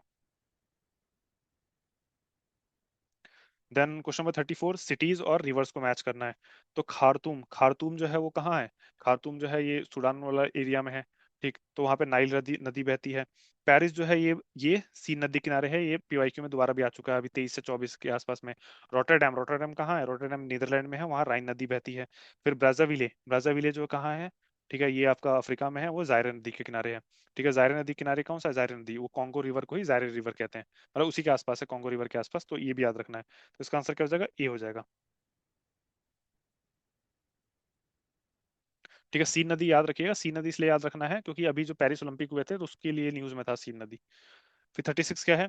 विच of the following group of countries share the border with Israel? ये कभी यूपीएससी का फेवरेट क्वेश्चन हुआ करता था, मेरे ख्याल से यूपीएससी का ही क्वेश्चन उठा रखा है इन्होंने। तो लेबनान तो करता है, सीरिया भी करता है, जॉर्डन भी करता है, ठीक है, इजिप्ट भी करता है, ठीक है। टर्की जो है नहीं करता है। टर्की अगर आपने ध्यान से मैप में देखा होगा तो टर्की नहीं करता है। तो अगर आपको पता होता अगर टर्की के बारे में नहीं करता है ये, तो 3 ऑप्शन तो ऐसे एलिमिनेट हो जाते, तो आंसर सीधा सीधा सीधा निकल जाता अगर आपको एग्जैक्ट नहीं भी नहीं पता है तब भी। देन अमाउंट ऑफ रेन, ठीक है, ये किस पे डिपेंड करता है भाई? ह्यूमिडिटी इन एटमॉस्फेयर पर डिपेंड करता है, ठीक है। देन क्वेश्चन नंबर 38 का, विच of the following is not a cold ocean current? देखिए कैनरी करंट जो है वो कोल्ड ओशन करंट है। कैनरी करंट कहाँ होता है? जहाँ पे आपका सहारा रेगिस्तान है, ठीक है, वहां से ही उतरता है। फिर हम्बोल्ट करंट, ठीक है, ये पेरुवियन करंट है, ये भी कोल्ड करंट है। फिर ओयाशिया, ठीक है, ओयाशिया जो है आपका कौन सा करंट है? ओयाशिया जो है वो जापान के पास से आता है और पोलर एरिया से आता है, तो ये नीचे की तरफ आता है, तो वो ठंडा करंट है। एक क्रोशियो आता है नीचे से, ठीक है, वो जो है आपका वार्म करंट है। अगुल्हास, अगुल्हास करंट जो है वो मोजाम्बिक के पास बहता है, ठीक है। तो ये इंडियन ओशन में जो है वो आपका इक्वेटर से जो है पोल्स की तरफ बह रहा है मोजाम्बिक करंट, तो ये गर्म करंट है, ये वार्म ओशन करंट है। बाकी सारे जो है वो कि ठंडे करंट है। रेड सी क्या है, एक्सियल टफ है, ठीक है। दो प्लेट्स के बीच में अरेबियन सी प्लेट है, एक जो माइनर प्लेट है, देन एक इंडो ऑस्ट्रेलियन प्लेट है, देन अफ्रीकन प्लेट है, ठीक है। उसके बीच में जो है ये एरिया पड़ता है, तो एक्सियल ट्रफ है वो, ठीक है। ऐसा कुछ होता है, एक ये होता है क्रेस्ट, ऊपर वाला क्रेस्ट, नीचे वाला ट्रफ, ठीक है। तो उसके बीच में कहीं पड़ता है रेड सी, तो दो प्लेट्स के बीच में। फिर question number 40, which of the following canal is used as an inland waterway in southern Germany, ठीक है। सदर्न जर्मनी भाई लुडविग कैनाल है, बस इसको याद रखना, बाकी और कुछ मत याद रखिए। फिर इनमें से कौन सा जो है ऑयल कैपिटल ऑफ यूरोप की तरह जाना जाता है, ठीक है। ये भी फैक्ट है, बस याद कर लीजिए, एल्बर्डीन। एल्बर्डीन जो है वो oil capital of Europe. Then countries और कैपिटल्स को मैच करना है, ठीक है। तो आपको इसमें से मालदीव्स का अगर पता होता कि मालदीव्स का माले है, ठीक है, और मलाबो किसका है, इक्वेटोरियल गिनी का है, ठीक है। इतना पता होता तो भी नॉट करेक्टली मैच पूछा है तो आप आंसर निकाल लेते। बाकी अगर आपको नहीं पता है, बाकी ताइवान को तो पता ही होता चाहिए, ताइपी है। बाकी का याद कर लीजिए, गियाना बिसाऊ का तो बिसाऊ है, निकारागुआ का जो है मैनागुआ है, ये याद रखना है। Then question number 43, large coffee plantation in Brazil, उसको क्या कहते हैं, उसको फजेंडा बोलते हैं, ठीक है। एक तो याद रखना फजेंडा। फिर एक और टर्म है इसमें एस्टेंशियास, ठीक है, इसका मतलब होता है कैटल या शिप से रिलेटेड होता है। फिर एक होता है कैलकोजे, कैलकोजे जो सी ऑप्शन है, ठीक है। इसका मतलब होता है यूएसएसआर में कलेक्टिव फार्म जो होते थे उसको कलकोजे बोलते थे। Then environment and climate change. फिर question number 44, correct order of biological organisation ranging from organism to biosphere, ठीक है। ये भी आ चुका है पीवाईक्यूज में, ठीक है। तो इसका आंसर क्या होगा, पहले पॉपुलेशन होगा, पॉपुलेशन जो है कम्युनिटी बनाएगी, कम्युनिटी जो है फिर इकोसिस्टम बनाता है, इकोसिस्टम जो है आपका लैंडस्केप बनाता है, ठीक है। इसका आंसर होगा C. Then which of the following fuel wood produce minimum environmental pollution, ठीक है। डीजल, केरोसिन, कोल, ये मिनिमम है, ये तो मैक्सिमम है। हाइड्रोजन जो है क्या करेगा, हाइड्रोजन ऑक्सीजन के साथ रिएक्ट करके क्या बनाएगा भाई, H2O बनाएगा, और क्या करेगा, 2H2O, ठीक है। ये बैलेंस्ड इक्वेशन हो गया। Then size of the respirable suspended particle RPM is in air, ठीक है। मतलब रेस्पायरेबल कितना जो है वो रेस्पायरेबल हो सकता है, ठीक है। वो वो कौन सा है, लेस देन 5 माइक्रोन है, ठीक है। बाकी जो है वो आपका जो है वो नुकसान करेगा, ठीक है। नुकसान करता है इसलिए जो बाकी जितने बड़े बड़े होते हैं वो जो नाक के बाल होते हैं ना वो उनको फिल्टर कर देता है। देन 47 क्या है, ग्रीन हाउस गैस और उसका सोर्स, कार्बन डाइऑक्साइड थर्मल से निकलेगा, ठीक है। क्लोरोफ्लोरोकार्बन जो है ऑटोमोबाइल से नहीं निकलता है। ये कहाँ से निकलता है, ये पहले होता था एसीज में, फ्रिजेस में, रेफ्रिजरेटर्स वगैरह में, ठीक है, उसमें होता था ये पहले सब। लेकिन अब इसको बैन किया था, कब किया था, 1987 में जब मॉन्ट्रियल प्रोटोकॉल आया था, ठीक है। उसके बाद से इसको बैन किया गया था, किसको, क्लोरोफ्लोरोकार्बन को। उसके किसको रिप्लेस किया गया था, HFC को किया गया था, ठीक है। ठीक है, हाइड्रोफ्लोरोकार्बन था, ठीक है। बाद में उसको 2016 में किगाली अमेंडमेंट करके इसको भी हटाया गया था, ठीक है। तो मॉन्ट्रियल प्रोटोकॉल याद रखना किससे है, को ये CFC को हटाया क्यों गया था भाई, ओजोन लेयर को डिप्लीट करता था ये, ठीक है। ओजोन लेयर क्या करता था, क्लोरीन जाता था, वो O3 से रिएक्ट करके एक ClO बना देता था, ठीक है, प्लस आपका और O2 बना देता था, और बाद में जो है इसको छोड़ देता था, ठीक है। और वो नेसेंट ऑक्सीजन छोड़ देता था। फिर ये क्लोरीन जो है फिर जाके दूसरे एटम से, मतलब एक क्लोरीन जो है मल्टीपल ओजोन को डिप्लीट कर देता था, multiple atoms of the ozone को डिप्लीट कर देता था, molecules of the atom ozone को। देन क्वेश्चन नंबर 48, असर्शन क्या बोलता है, climate change is leading to increase in social tension in India, बिल्कुल क्लाइमेट चेंज से सोशल टेंशन होता ही है भाई। क्लाइमेट चेंज से आपके रिसोर्सेज पे असर पड़ेगा, रिसोर्सेज असर पड़ेगा तो सोशल टेंशन इंक्रीज होगा ही। फिर द फ्रीक्वेंसी और intensity of the extreme weather event will have serious रिpercussion ऑन फूड सिक्योरिटी, बिल्कुल ठीक है, ये भी ठीक है। फूड सिक्योरिटी सीरियस रिpercussion होंगे तो सोशल टेंशन इंक्रीज होना लाजमी है। दोनों करेक्ट है और करेक्ट एक्सप्लेनेशन भी है। Then which one of the following is the first national park established in India, ठीक है। जिम कॉर्बेट था, इसका पहले नाम था हिली नेशनल पार्क, ठीक है। बट जिम कॉर्बेट पहले तो शिकारी थे, बट बाद में कंजर्वेशनिस्ट बन गए थे, तो इनके इन्हीं के सम्मान में जो है पहला नाम रखा गया था Jim Corbett national park. Jim Corbett national park में हाईएस्ट डेंसिटी ऑफ ये है आपका टाइगर्स का, और हाईएस्ट डेंसिटी ऑफ राइनोस किस में है, ठीक है। आप मुझे कमेंट सेक्शन में बताइए, चलिए मैं बताता हूँ। हाईएस्ट डेंसिटी ऑफ राइनोस जो है वो आपका काजीरंगा में नहीं है, काजीरंगा में मैक्सिमम नंबर ऑफ राइनोज हैं, ठीक है। राइनोज की पॉपुलेशन सबसे ज्यादा काजीरंगा में ऑब्वियसली, बट मैक्सिमम डेंसिटी किस में है राइनो की, राइनो की जो डेंसिटी है ना वो इसमें नहीं, डेंसिटी का मतलब पॉपुलेशन पर यूनिट एरिया, वो किस में है मैक्सिमम, वो है पोबी तोरा नेशनल पार्क। ठीक है, ये भी असम में ही है, but Pobitora, sorry national park नहीं है, वाइल्ड लाइफ सेंचुरी है पोबितोरा। ठीक है, ये भी असम में है, वहां पे राइनो की मैक्सिमम डेंसिटी है। ठीक, फिर क्वेश्चन नंबर 50 क्या है, which one of the following atmospheric changes takes place due to green house effect? Increase in the carbon dioxide concentration in the atmosphere, ठीक है ये तो होता है। Increase in humidity, biological population, wind speed, इससे लेना देना नहीं है, ये ए से लेना देना है। कार्बन डाइऑक्साइड के कंसंट्रेशन की वजह से ग्रीन हाउस इफेक्ट होता है। ठीक है, और वाइस वर्सा भी। ठीक है, ये बोला है कि place due to green house effect. इसका क्यों बोला है? कार्बन डाइऑक्साइड से ग्रीन हाउस इफेक्ट होता है, ग्रीन हाउस इफेक्ट से कार्बन डाइऑक्साइड कैसे बढ़ता है कि कार्बन डाइऑक्साइड, देखिए कार्बन डाइऑक्साइड बढ़ेगा तो ग्रीन हाउस इफेक्ट बढ़ेगा, ग्रीन हाउस इफेक्ट बढ़ने से क्या होगा? टेम्परेचर बढ़ेगा, टेम्परेचर बढ़ने से क्या होगा, जो है ये आपके ग्लेशियर्स पिघलेंगे, ग्लेशियर में ट्रैप्ड होता है कार्बन डाइऑक्साइड, जो है ना ट्रैप होता है, बहुत सारे गैसेस ट्रैप होते हैं, तो वो फिर फर्दर रिलीज होते हैं एटमॉस्फेयर में। इसलिए ग्रीन हाउस इफेक्ट से फिर वापस से कार्बन डाइऑक्साइड का कंसंट्रेशन जो है एटमॉस्फेयर में इंक्रीज होने लगता है। ठीक है, तो ये पॉजिटिव फीडबैक लूप है। ठीक है, ये इंपॉर्टेंट है, इसको याद रखना। ये one things lead to another, और फिर वो चेन इवेंट बन जाएगा फिर। देखिए भोपाल गैस ट्रेजेडी अभी देख लिया, 1984 में हुआ था, मैन मेड ट्रेजेडी था। किसकी वजह से होता? मिथाइल एसोसाइनाइड की वजह से हुआ था। 52 क्या बोलता है? पॉल्यूटेंट और डिजीज कॉस्ट। मरकरी जो है मीनामाटा होता है। ठीक है, मीनामाटा एक शहर भी है जापान में, और उसी इनके इनको रोकने के लिए मीनामाटा कन्वेंशन भी है। ठीक है, मीनामाटा कन्वेंशन। कैडमियम से इटाई इटाई होता है, ये भी ठीक है याद रखना। नाइट्रेट से ब्लू बेबी सिंड्रोम होता है। ठीक है, फ्लोराइड से जो फ्लोरिसिस होता है। ठीक है, फ्लोरिसिस क्या होता है? ये दांतों में और हड्डियों में की बीमारी है फ्लोरिसिस, ये फ्लोराइड आयन से होता है। ठीक, इनको जरूर याद रखना है। ठीक है, और एक और चीज बता दें कि नाइट्रेट आयन से क्या होता है, ये नाइट्रेट आयन से क्या होता है, ये ब्लड में जाके क्या करता है? मीथेग्लोबिन बनाता है। मीथेमोग्लोबिन ऐसे करके होता है, मीथेग्लोबिन बनाता है। ठीक है, आप एग्जैक्ट नाम देखिएगा।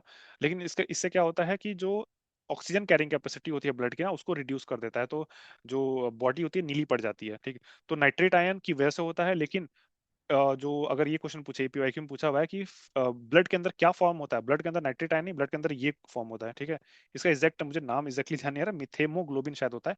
आप देखिएगा कमेंट सेक्शन में लिखिएगा अगर मिले तो। ठीक है, लेकिन इसकी वजह से होता है, ब्लड में फॉर्मेशन की वजह से।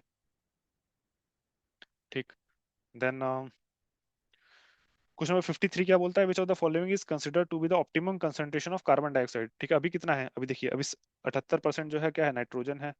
देन 21% जो है आपका ऑक्सीजन है। देन 0.97% आपका आर्गन है।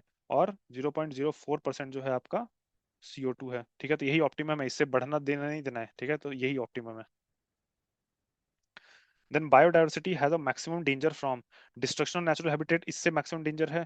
In improper agriculture operation, इससे भी है। क्लाइमेट चेंज से भी है, वाटर पोल्यूशन से भी है, लेकिन ये तीनों से इनडायरेक्ट है।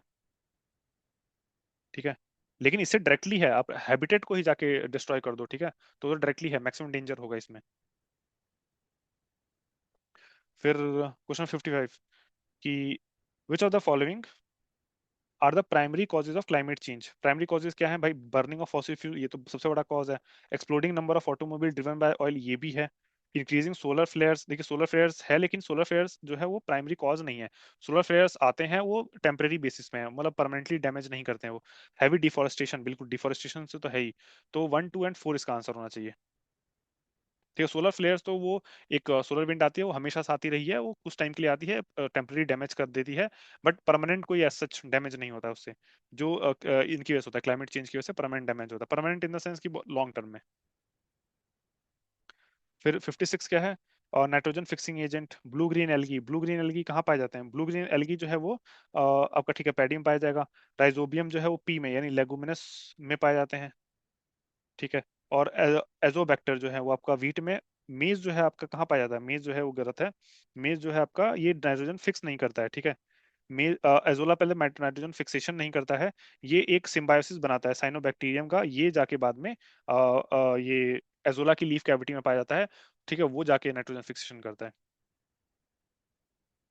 देन 57 क्या है? Which of the following ecosystem has maximum plant biomass? Maximum plant biomass obviously rain forest में होगा। देन आते हैं इंडियन पॉलिटी एंड गवर्नेंस पर। तो क्वेश्चन नंबर 58 क्या बोलता है? Consider the following statement and choose the correct. ठीक है, मतलब असर्शन रीजन बताना। इंडिया डेमोक्रेटिक कंट्री है, बिल्कुल है। India has a constitution of its own. ठीक है, ये दोनों ठीक तो है। लेकिन क्या कॉन्स्टिट्यूशन होना से ही डेमोक्रेटिक होता है? क्या अनडेमोक्रेटिक कंट्रीज में कॉन्स्टिट्यूशन नहीं है? क्या चाइना में कॉन्स्टिट्यूशन नहीं है? चाइना में भी कॉन्स्टिट्यूशन कुछ तो होगा, डॉक्यूमेंट किसी तो बेसिस पे फॉलो करते होंगे ना वो, ठीक है? तो डेमोक्रेटिक होने का ये मतलब नहीं है कि कॉन्स्टिट्यूशन है तो डेमोक्रेटिक है। तो ऑल्दो इंडिया का अपना कॉन्स्टिट्यूशन है, इंडिया डेमोक्रेटिक है, लेकिन ये कोई एक्सप्लेनेशन नहीं है इसका, ठीक है? देन 59 क्या है? Of the following political features which is are common to India and the USA. Residuary power vested in centre. देखिए, इंडिया में जो है क्या, रेस्टिट्यूटरी पावर सेंटर के पास है, तो ये इंडिया में है, ठीक है, बट यूएस में नहीं है। रेस्टिट्यूटरी पावर वेस्टेड इन स्टेट, ये यूएस में है। रेस्टिट्यूटरी पावर का मतलब क्या होता है? देखिए, जैसे आपका सेंट्रल यूनियन लिस्ट है, ठीक है, आपका फिर स्टेट लिस्ट है, फिर कंकरेंट लिस्ट है। अब सारी चीजें उसमें लिख दी गई हैं, लेकिन हो सकता है कुछ चीजें जो छूट गई हैं जो इसमें नहीं आती हैं। भाई जरूरी है ना कि जरूरी तो नहीं है ना कि सारी चीजें, जैसे फॉर एग्जांपल जब कॉन्स्टिट्यूशन बना था उस समय आर्टिफिशियल इंटेलिजेंस नाम की कोई चीज नहीं थी, ठीक है? तो वो क्या हो गया, रेसिडुअरी पावर रेसिडुअरी में आ गया। तो रेसिडुअरी में अगर बाद में अमेंडमेंट करके किसी चीज में नहीं लिखा गया, उसको मान ली आर्टिफिशियल इंटेलिजेंस को किसी लिस्ट में नहीं जोड़ा गया, ठीक है, तो वो रेसिडुअरी चीज हो गई। तो रेसिडुअरी पावर जो है, यानी उस चीज पर कानून बनाने का अधिकार किसके पास चला जाएगा? वो संसद के पास चला जाएगा, मतलब जो है सेंटर के पास चला जाएगा, ठीक है? तो वो होता है रेस्यूटरी। तो ऐसी जो पावर है वो यूएस में वो स्टेट्स के पास है। तो इंडिया में सेंटर के पास है, यूएस में स्टेट के पास है, तो ये कॉमन फीचर तो हो नहीं सकता, ठीक है? अपर हाउस है सम नॉमिनेटेड मेंबर। नहीं, इंडिया में अपर हाउस में कितने होते हैं? देखिए, टोटल 243 मेंबर्स हैं, आउट ऑफ विच 12 जो हैं आपके, ठीक है, 12 जो है नॉमिनेटेड हैं, बाकी सब जो है इलेक्टेड हैं, ठीक। लेकिन उधर क्या होता है, जो उनका अपर हाउस है, ठीक है, जो सीनेट बोलते हैं, उसमें टोटल 50 स्टेट्स हैं और सबके दो दो रिप्रेजेंटेटिव हैं, टोटल 100। मतलब ना पॉपुलेशन के आधार पे है, ना उसमें एरिया के आधार पे है, एक हर स्टेट को दो कैंडिडेट मिले हुए हैं, ठीक है? तो ये भी कॉमन फीचर नहीं है, ठीक। तो कॉमन फीचर ओनली 3 है। Then the concept of a union of states in the constitution, ठीक है, ये ब्रिटिश नॉर्थ अमेरिकन एक्ट से लिया गया, ठीक है, ब्रिटिश नॉर्थ अमेरिकन एक्ट से 1867 में पास हुआ था, ठीक है। उसमें था एक यूनियन ऑफ स्टेट्स का, जैसे ये फेडरल वाला होता है कनाडा वाला, ठीक है, ये भी यूनियन ऑफ स्टेट्स है, ठीक है। तो ऐसे ही ब्रिटिश नॉर्थ अमेरिकन एक्ट से लिया गया था इंडिया में यूनियन ऑफ स्टेट्स, किसमें? आर्टिकल 1 में है ये mention, India that is Bharat shall be union of states. 61 क्या बोलता है? थर्ड शेड्यूल में किसका ओथ जो है, ओथ जो एंश्राइन है, TEARS ऑफ ओल्ड, पीएमए करवाया ना सारा, कि फर्स्ट में टेरिटरी है, सेकंड में जो है सैलरीज एंड एमेंडमेंट्स है, थर्ड में ओथ एंड अफर्मेशन है, फोर्थ में राज्यसभा की सीट्स हैं, फिफ्थ में शेड्यूल एरियाज हैं, सिक्स्थ में अदर शेड्यूल एरियाज हैं, सेवंथ में जो है फेडरल लिस्ट वगैरह है, यूनियन लिस्ट, एट्थ में ऑफिशियल लैंग्वेज है, नाइन्थ में जो है लॉज हैं जो जुडिशियल रिव्यू से मीन होंगे, टेंथ में जो है डिफेक्शन है, देन इलेवेंथ में पंचायत है, ट्वेल्थ में जो है वो क्या है, म्यूनिसिपैलिटीज है, ठीक है। तो किसका ओथ जो है, देखिए ओथ जो है आपका पीएम का, देन सीएम का, ठीक है, इनके ओथ के लिए जो है अलग लॉ होते हैं, ठीक है। तो इनका ओथ जो है इसमें कवर नहीं होता है, लेकिन किसका ओथ कवर होता है? देखिए, मिनिस्टर का कवर होगा, बिल्कुल होगा। चीफ जस्टिस का कवर होगा, बिल्कुल होगा, ठीक है। प्रेसिडेंट ऑफ इंडिया, हाँ, प्रेसिडेंट जो है वो भी, पीएम सीएम प्रेसिडेंट इनका जो है अलग सही होता है, और प्राइम, ठीक ठीक है, तो ये नहीं होंगे। और member of parliament, PM CM president और एक गवर्नर, ठीक, इन चारों का अलग ओथ होता है। तो इन चारों के ओथ के अलावा बाकी जिनकी सबकी ओथ जो है किसमें मेंशन है, वो थर्ड शेड्यूल में मेंशन है, ठीक है। इसका आंसर क्या होगा? 1, 2 एंड 4, ठीक है, इसमें देखिए सारा मेंशन है। स्टेट के मिनिस्टर तक भी यहाँ तक के होते हैं, ठीक है, यूनियन के मिनिस्टर तक, लेकिन पीएम सीएम नहीं। फिर 62, which of the following does not fall within the purview of article 21 of the constitution. देखिए, medical aid to injured, right to life का पार्ट है ऑब्वियसली। सेक्सुअल हरासमेंट, ठीक है, ये भी है पार्ट आपका, राइट टू पर्सनल लिबर्टी का, लाइफ एंड लिबर्टी। फिर पोल्यूशन, ये भी है, बताया था जैसे, right to clean environment. Capital punishment जो है वो आर्टिकल 21 के अंडर में नहीं आता है। इसके अलावा और कौन सा आता है? प्रिवेसी, भाई इसी के अंडर में है, ठीक है। ये सारा प्रिवेसी, एक पुट्टा स्वामी केस हुआ था उसमें, पुट्टा स्वामी जजमेंट 2017 में। ये क्वेश्चन भी बार बार पूछा हुआ है कि इस आर्टिकल में जो है वो राइट टू प्राइवेसी का मेंशन है, आर्टिकल 21 में मेंशन है। फिर क्वेश्चन नंबर 63 क्या बोलता है कि इंटरस्टेट काउंसिल जो है वो who among the following is empowered, कौन है प्रेसिडेंट जो है इंटरस्टेट काउंसिल को बनाते हैं अंडर आर्टिकल 263। और ये इसको जो है किसने रिकमेंड किया था? सरकारी कमीशन ने रिकमेंड किया था, ठीक है, ये भी इंपॉर्टेंट, इसको भी याद रखना है। देन 64 क्या है? In which year Rajya Sabha constituted for first time. देखिए, 52 में राज्यसभा भी बना था, और लोकसभा इलेक्शन भी पहली बार 52 में हुआ था, ठीक है। अच्छा, अभी क्या होता है, 6 साल के लिए होता है टर्म, एक मतलब जो मेंबर का टर्म 6 साल के लिए होता है। राज्यसभा कोई टर्म नहीं होता, याद रखना, राज्यसभा कंटिन्यूस बॉडी है। बट उसमें 6 साल में क्या होता है, हर 2 साल के बाद 1/3 मेंबर्स रिटायर होते हैं और नए 1/3 मेंबर चुन के आते हैं। बट ये तो आज के समय हो गया है कि भाई हर 1/3 मेंबर का टर्म जो है 6 साल होता है। लेकिन मान लीजिए जब 1952 में बना था, तब हर लोग नए नए चुन के आए थे। तब तो 2 साल के बाद जो है कौन रिटायर होगा, फिर 4 साल के बाद कौन रिटायर होगा, फिर कौन जो है 6 साल पूरा करेगा, वो कैसे डिसाइड किया गया? ठीक है, वो डिसाइड किया लॉटरी सिस्टम से। तो लॉटरी सिस्टम में क्या हुआ कि जितने भी लोग चुन के आते हैं, जैसे फॉर एग्जांपल मान लीजिए 90 लोग चुन के आते हैं, 90 मैं नंबर ले रहा हूँ उसके लिए कि ये 3 से डिवाइड होता है ना, तो इसमें से 30 लोगों को 1954 में रिटायर किया गया, किसके बेसिस पर? ये तुम्हारा लॉटरी बेसिस पे, ठीक है। फिर 1956 में फिर 30 लोगों को रिटायर किया गया, और बाकी 30 लोग जो है वो 1958 तक बने। तो 1952 में जो 30 लोग रिटायर हुए थे, उसकी जगह जो नए 30 लोग चुन के आए थे, अब उनकी रिटायरमेंट जो है कब होगी, वो 1960 में होगी, ठीक है, 6 साल के बाद। फिर 1956 में जो रिटायर हुए थे, उनकी रिटायरमेंट अब जो चुन के आए थे, उनकी रिटायरमेंट 1962 में। फिर जो 1958 में जो हुए थे, उनकी 64 में। तो ऐसे करके वहां से वो बन गया, ठीक है, तो कंटिन्यूस बॉडी बन गई। हालांकि ये 90-30 का मैंने सिर्फ एग्जांपल के लिए दिया है, समझाने के लिए। इसको वो मत लीजिएगा कि 90 सीट कहाँ है भाई, 30 सीट कब है। ठीक है, आप ये देखिएगा कि यूपी में लोकसभा में कितनी है, 80 है, और राज्यसभा में 31 है, और बिहार में लोकसभा में 40 है और राज्यसभा में 16 है। फिर 65 क्या है? और resolution passed by the Rajya Sabha under the article 240। अच्छा ये देखिए, डॉक्टर एस राधाकृष्णन पहले चेयरमैन थे राज्यसभा के, तो ऑब्वियसली क्योंकि हम जानते हैं एस राधाकृष्णन पहले जो है वाइस प्रेसिडेंट थे, और वाइस प्रेसिडेंट बाय डिफॉल्ट क्या होते हैं, चेयरमैन होते हैं राज्यसभा के। Resolution passed by the Rajya Sabha under 249 of the Constitution empowering the Parliament to legislate on a state subject in national interest remain in force for a period of, ये 1 साल के लिए वैलिड होता है, ठीक है, याद रखना है। और फिर कुछ कुछ आर्टिकल होते हैं, 249 के अंदर ये है। देन कि राज्यसभा अगर रेजोल्यूशन पास कर देता है, तो स्टेट लिस्ट पर कानून बना सकती है कौन, पार्लियामेंट। देन एक 253 है इंटरनेशनल एग्रीमेंट को स्टैब्लिश करने के लिए। देन 252 में भी है कुछ। देन 251 में भी है शायद, ठीक है। 251 में शायद ये है कि इमरजेंसी के दौरान कानून बनाने का पावर चला जाता है इसके पास। 252 में आई थिंक, मैं गेस कर रहा हूँ, बट ये इसी के आसपास है, 51-52 के आसपास, कि दो या दो से ज्यादा राज्य अगर रिक्वेस्ट करते हैं पार्लियामेंट से कि ये हमारे लिए जो है आप इस कानून, इस पे लिस्ट पे कानून बनाइए, तो उस केस में भी पावर मिल जाती है। पर 249 तो ये वाला है, और 253 जो है इंटरनेशनल एग्रीमेंट को स्टैब्लिश करने के लिए, ठीक है। मतलब इंटरनेशनल एग्रीमेंट को स्टैब्लिश करना है, ठीक है, तो राज्य से परमिशन लेने की कोई जरूरत नहीं है, आप स्टेट लिस्ट पे कोई भी कानून बना सकती है, क्या, पार्लियामेंट। ठीक है, ये क्वेश्चन आने वाले मिलेगा। अच्छा ये देखिए, क्वेश्चन आ गया 66, स्टेट्स हैं और number of member in Rajya Sabha. ठीक है, आपको पॉपुलेशन का अंदाजा होना चाहिए। पॉपुलेशन का अगर आपको अंदाजा है, तो आप जो है एग्जैक्टली पता कर पाएंगे। देखिए सबसे ज्यादा इसमें पॉपुलेशन किस में होनी चाहिए, आपको हिसाब से सबसे ज्यादा पॉपुलेशन कर्नाटका में होनी चाहिए। ठीक है, कर्नाटक में सबसे ज्यादा पॉपुलेशन है, तो इसका सबसे ज्यादा सीट्स भी उसमें होनी चाहिए, तो बी का होना चाहिए 3, यानी 12। तो बी का थ्री किसी में है, अच्छा एक ही में है, तो इसी से मेरा आंसर निकल गया। बट ये अगर इसका अंदाजा है, तो इसके बाद गुजरात में आई थिंक होना चाहिए। नहीं, उसके बाद केरला में है, ठीक है। केरला में है, केरला में जो है फिर होंगी आपकी 11 सीट, 11 सीट, गुजरात में 10 सीट होंगी। फिर नहीं नहीं, 1 सेकेंड, नॉट, गुजरात में ज्यादा पॉपुलेशन है ना केरला से, है ना, गुजरात में ज्यादा पॉपुलेशन है। तो आपका हो जाएगा गुजरात में 11 सीट हो जाएंगी, और केरला में जो है 10 सीट हो जाएंगी। या उड़ीसा में ज्यादा पॉपुलेशन है, लेट मी सी। अच्छा यहाँ है, कर्नाटका में 12 है, ठीक है, गुजरात में 11 है, केरला में 9 है, उड़ीसा में 10। मतलब पॉपुलेशन के हिसाब से, और सॉरी सॉरी, पॉपुलेशन के हिसाब से नहीं, आज के पॉपुलेशन तो हो गया ऑब्वियसली केरला का शायद ज्यादा होगा उड़ीसा से, बट 1971 के पॉपुलेशन के हिसाब से है ये, ठीक है। देन बट एनी हाउ, इसको याद रखिएगा कि या तो कुछ कुछ स्टेट्स के याद कर लीजिए, नहीं तो फिर पॉपुलेशन का आइडिया अगर है, रफ आइडिया, ठीक है, तो उसमें भी आंसर आप निकाल सकते हैं।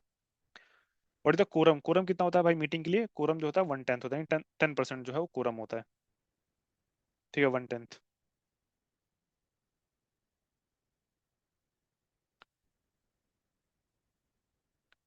ठीक है, तो कोरम मतलब वही बेसिक मिनिमम, मिनिमम इतना रिक्वायरमेंट है उसके लिए। ठीक है, इसमें से नॉट करेक्टली मैच्ड कौन सा है, देखिए policy cut motion. Policy cut motion का मतलब क्या होता है कि आपने पॉलिसी को रिजेक्ट ही कर दिया, ठीक है, रिजेक्ट कर दिया, बट आप आए हैं पॉलिसी लेके, मतलब पार्लियामेंट रिजेक्ट ही कर दिया, बट स्टिल 1 रुपया दे देते हैं ताकि खाली हाथ मत जाइए। ठीक है, तो वो budget demand reduce to be ₹1, ठीक। इकोनॉमी कट मोशन का मतलब ये है कि मान लीजिए 10,000 करोड़ की मांग करी आपने, कुछ रिड्यूस कर दिया उसको, ठीक है, स्पेसिफाइड अमाउंट की, नहीं 10,000 करोड़ नहीं, 8,000 करोड़ ले लो, ठीक है, एक स्पेसिफाइड अमाउंट से, ठीक है, तो ये भी ठीक है, इकोनॉमी कट मोशन। फिर टोकन कट मोशन का मतलब होता है कि हाँ ले लो आप पैसा, ठीक है, लेकिन हमारी इसमें असहमति है, लेकिन इतनी कोई जबरदस्त असहमति नहीं है, मतलब पार्लियामेंट की कोई इतनी जबरदस्त असहमति नहीं है कि आपका जो है उसमें कोई कट लगाए या फिर लगाए, लेकिन 100 रुपए काट दे रहे हैं फिर भी, ठीक है, एक टोकन के लिए, ठीक है, तो 100 रुपीज, ये भी ठीक है। फिर वोट एन अकाउंट क्या होता है, ये बोला parliamentary section of all the budget, नहीं, वोट एन अकाउंट क्या होता है कि पहले क्या होता था कि इसको पास होते होते, ठीक है, ये आपका बजट पास होते होते जो है मई का एंड हो जाता था, ठीक है, लेकिन अप्रैल और मई, ये 2 महीने, अप्रैल से जो है नया शुरू हो जाता था, नया आपका जो है ये कौन सा होता है, इकोनॉमी सेशन होता है, क्या होता है, अप्रैल से आपका फाइनेंशियल ईयर नया शुरू हो जाता है, बट आपको जो है 2 महीने कहाँ से पैसा मिलेगा, तो जो इन इस इसके लिए होता है, इंतरिम पैसा होता है, जैसे इसमें लिखा है interim permission to spend money against the full budget, ठीक है, जब तक बजट पास नहीं होता तब 2 महीने के लिए पैसा जो है वो उसके लिए होता था वोटर अकाउंट, अब इसको बंद कर दिया गया वोटर अकाउंट, ठीक है। फिर प्रोटेम स्पीकर की तरह जनरली किसको अपॉइंट किया जाता था, इस बार जो है 2024 वाले में भरत रोहारी महताब को अपॉइंट किया गया था, और जो सबसे सीनियर मोस्ट मेंबर होते हैं, सीनियर मोस्ट मतलब नॉट एज वाइज बट सबसे ज्यादा जो है, और जो टर्म के लिए चुने गए हैं, सबसे ज्यादा समय के लिए मेंबर रह चुके हैं, ठीक है, उनको किया जाता है, ठीक है, one of the senior most member, इस बार भरत रोहारी महताब थे, ठीक है, ये भी याद रखिएगा। और प्रोटेम स्पीकर जो है किस आर्टिकल में मेंशन है, आर्टिकल 94 में मेंशन है।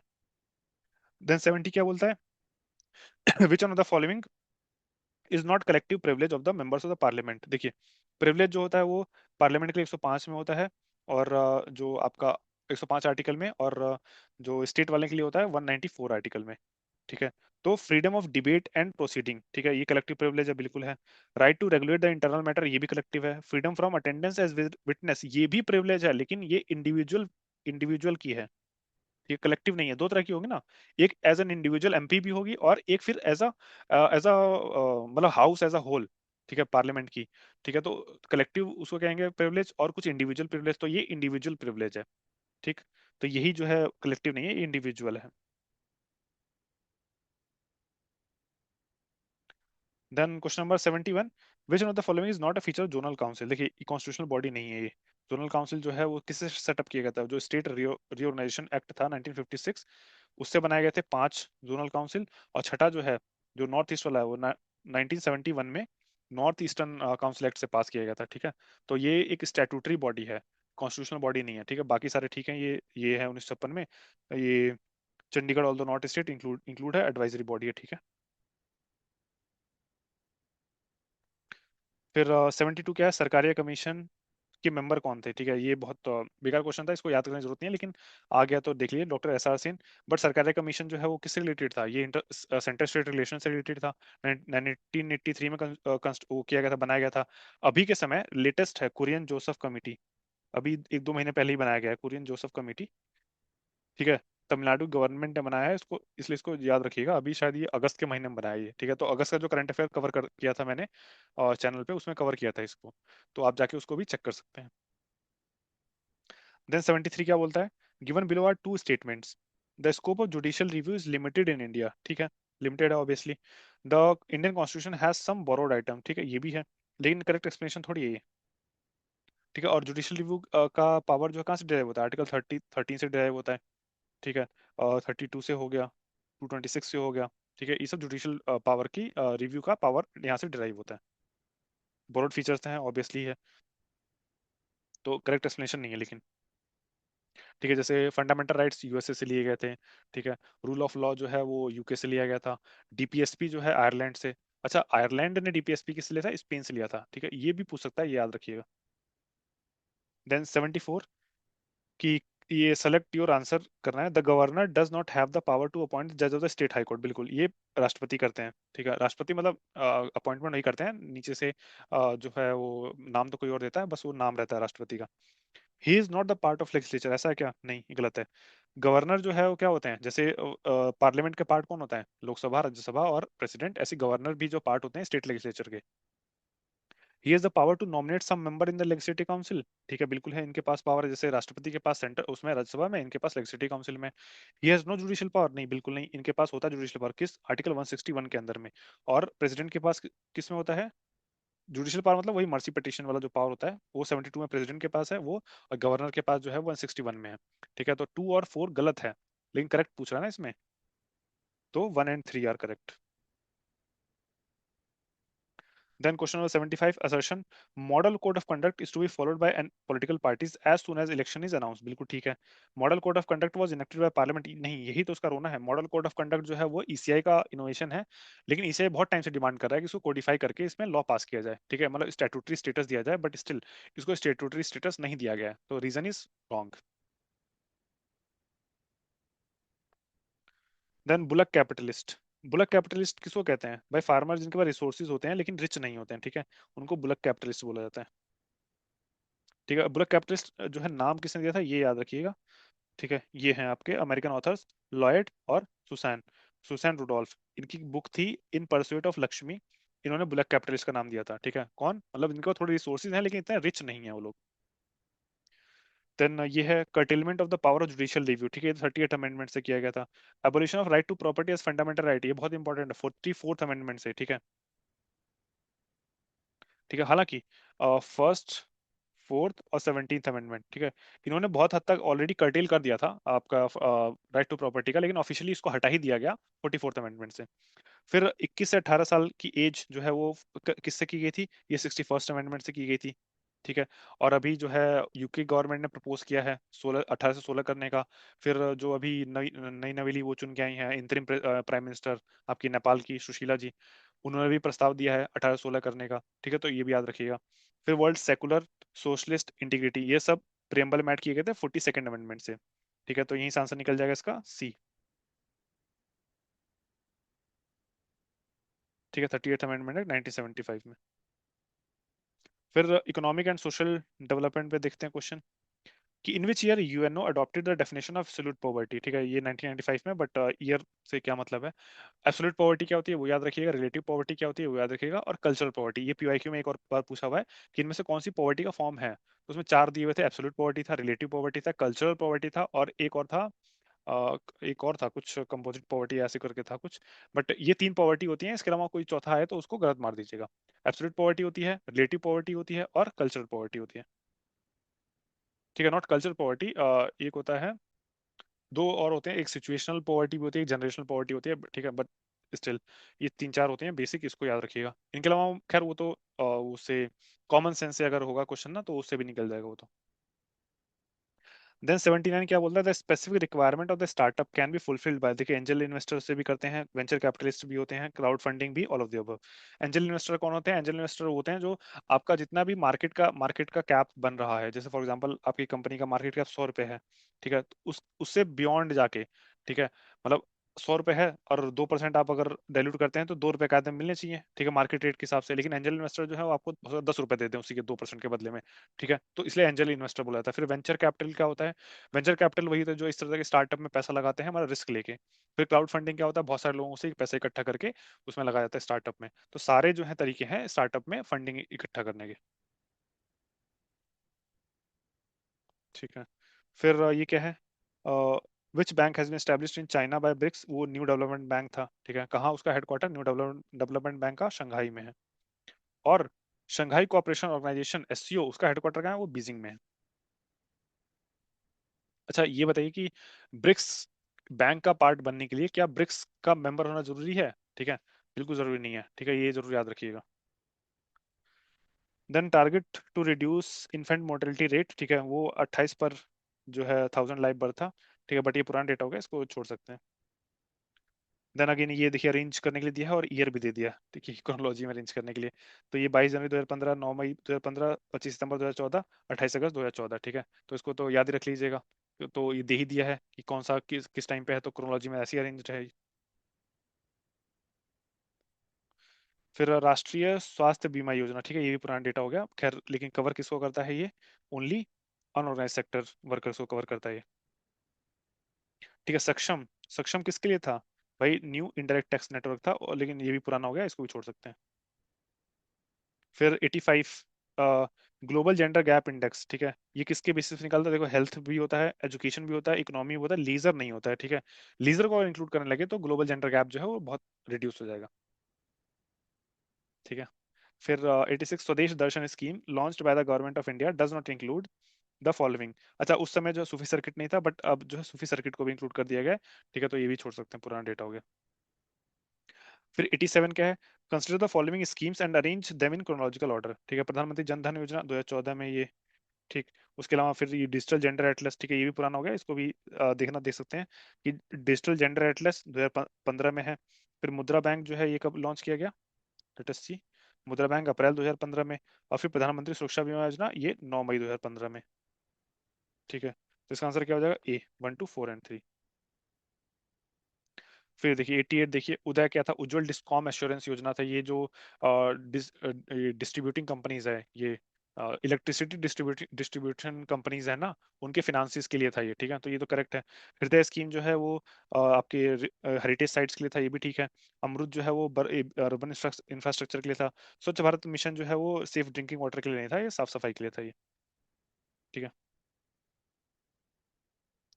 Then 89, which of the following iron and steel plant is not close to raw material. ये दुर्गापुर वाला रॉ मटेरियल के पास नहीं है, बाकी सारे जो है जमशेदपुर, राउरकेला, सालेम, ये सारे रॉ मटेरियल के आसपास हैं। ठीक है, दुर्गापुर स्टील प्लांट कहाँ है, वेस्ट बंगाल में है। ठीक। फिर ये देखिए, बाल्को यानी Bharat aluminium company, Hindalco Hindustan aluminium company, फिर इंडाल्को इंडियन एल्यूमिनियम कंपनी, फिर नाल्को नेशनल एल्यूमिनियम कंपनी। सारे एल्यूमिनियम कंपनी का नाम है। तो बाल्को जो है वो कोरबा में है। ठीक है, सारे याद रखिएगा। और ये हिंडाल्को जो है रेणुकूट में है, ये तो खासकर याद रखिएगा, ये कई बार पूछ चुका है ये। तो बी का जो है 4 होगा। तो बी का 4 में तो ये गया और ये गया। और बाल्को जो है वो कोरबा में है, यानी ए का 2। ठीक है, यानी बी उसका आंसर हो जाएगा। ठीक है, तो बाकी क्या हो जाएगा, सी का क्या है, इंडियन एल्यूमिनियम कंपनी, वो हीराकुड में है। और नालको जो है वो कहाँ है आपका, कोरापुट में है। फिर ऊर्जा गंगा, ये भी 2016 का प्रोजेक्ट है। खैर ये गैस पाइपलाइन था, ये तो ठीक है। और ये 2000 इसमें लॉन्च किया गया था, ईरान से इंडिया में नहीं था, ये विद इन इंडिया ही था ये ऊर्जा गंगा प्रोजेक्ट, इसलिए ये गलत है। अभी तापी गैस पाइपलाइन आप किन देशों के बीच में है, ये याद करिएगा और कमेंट सेक्शन में लिखिएगा ये।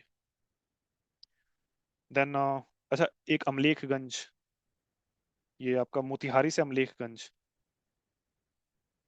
ठीक है, ये एक गैस पाइपलाइन बनाई गई थी। गैस नहीं है शायद, ये गैस के लिए था कि पेट्रोलियम प्रोडक्ट्स के लिए था। अमलेखगंज। ठीक है, ये बिहार से आपका नेपाल के लिए था ये, मोतिहारी टू अमलेखगंज। ठीक है, इसको भी याद रखना है। Then question number 92, as per the economic survey. ठीक है, इकोनॉमिक सर्वे डेटा हो गया पुराना, इसको छोड़िए। देन ये नेशनल फैमिली हेल्थ सर्वे 3 का डेटा है। ठीक है, ये भी पुराना हो गया, अभी 5 का डेटा आ चुका है, इसको भी छोड़ सकते हैं।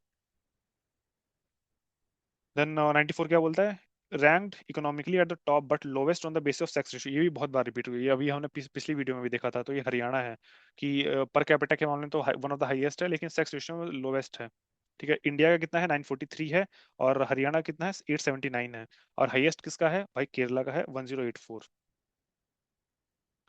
95 क्या है, which of the following states has the lowest percentage of scheduled tribe. ठीक है, एज पर द पॉपुलेशन। ठीक है, वो किसमें है, उत्तर प्रदेश में है। शेड्यूल ट्राइब कितना है इन इंडिया, ये 8.6% है टोटल इंडिया में। 96। और हरियाणा और पंजाब में कोई शेड्यूल ट्राइब नहीं है। Which one of the following service is not provided under integrated child development scheme. ठीक है, इंटीग्रेटेड चाइल्ड डेवलपमेंट स्कीम में सप्लीमेंट्री फीडिंग है, इम्यूनाइजेशन है, हेल्थ एंड न्यूट्रिशन भी है। ठीक है, ये स्कूल बुक्स वगैरह ये सब child integrated child development scheme में नहीं है। ये तो बात की बात है सारी। फिर 97 क्या है, as per 2011 census which one of the following state has recorded decrease in the population. 2011 census में अकेला देश था, अकेला मतलब अकेला स्टेट था जिसका नेगेटिव में पॉपुलेशन ग्रोथ हुआ था। ठीक है, तो कौन सा, नागालैंड था।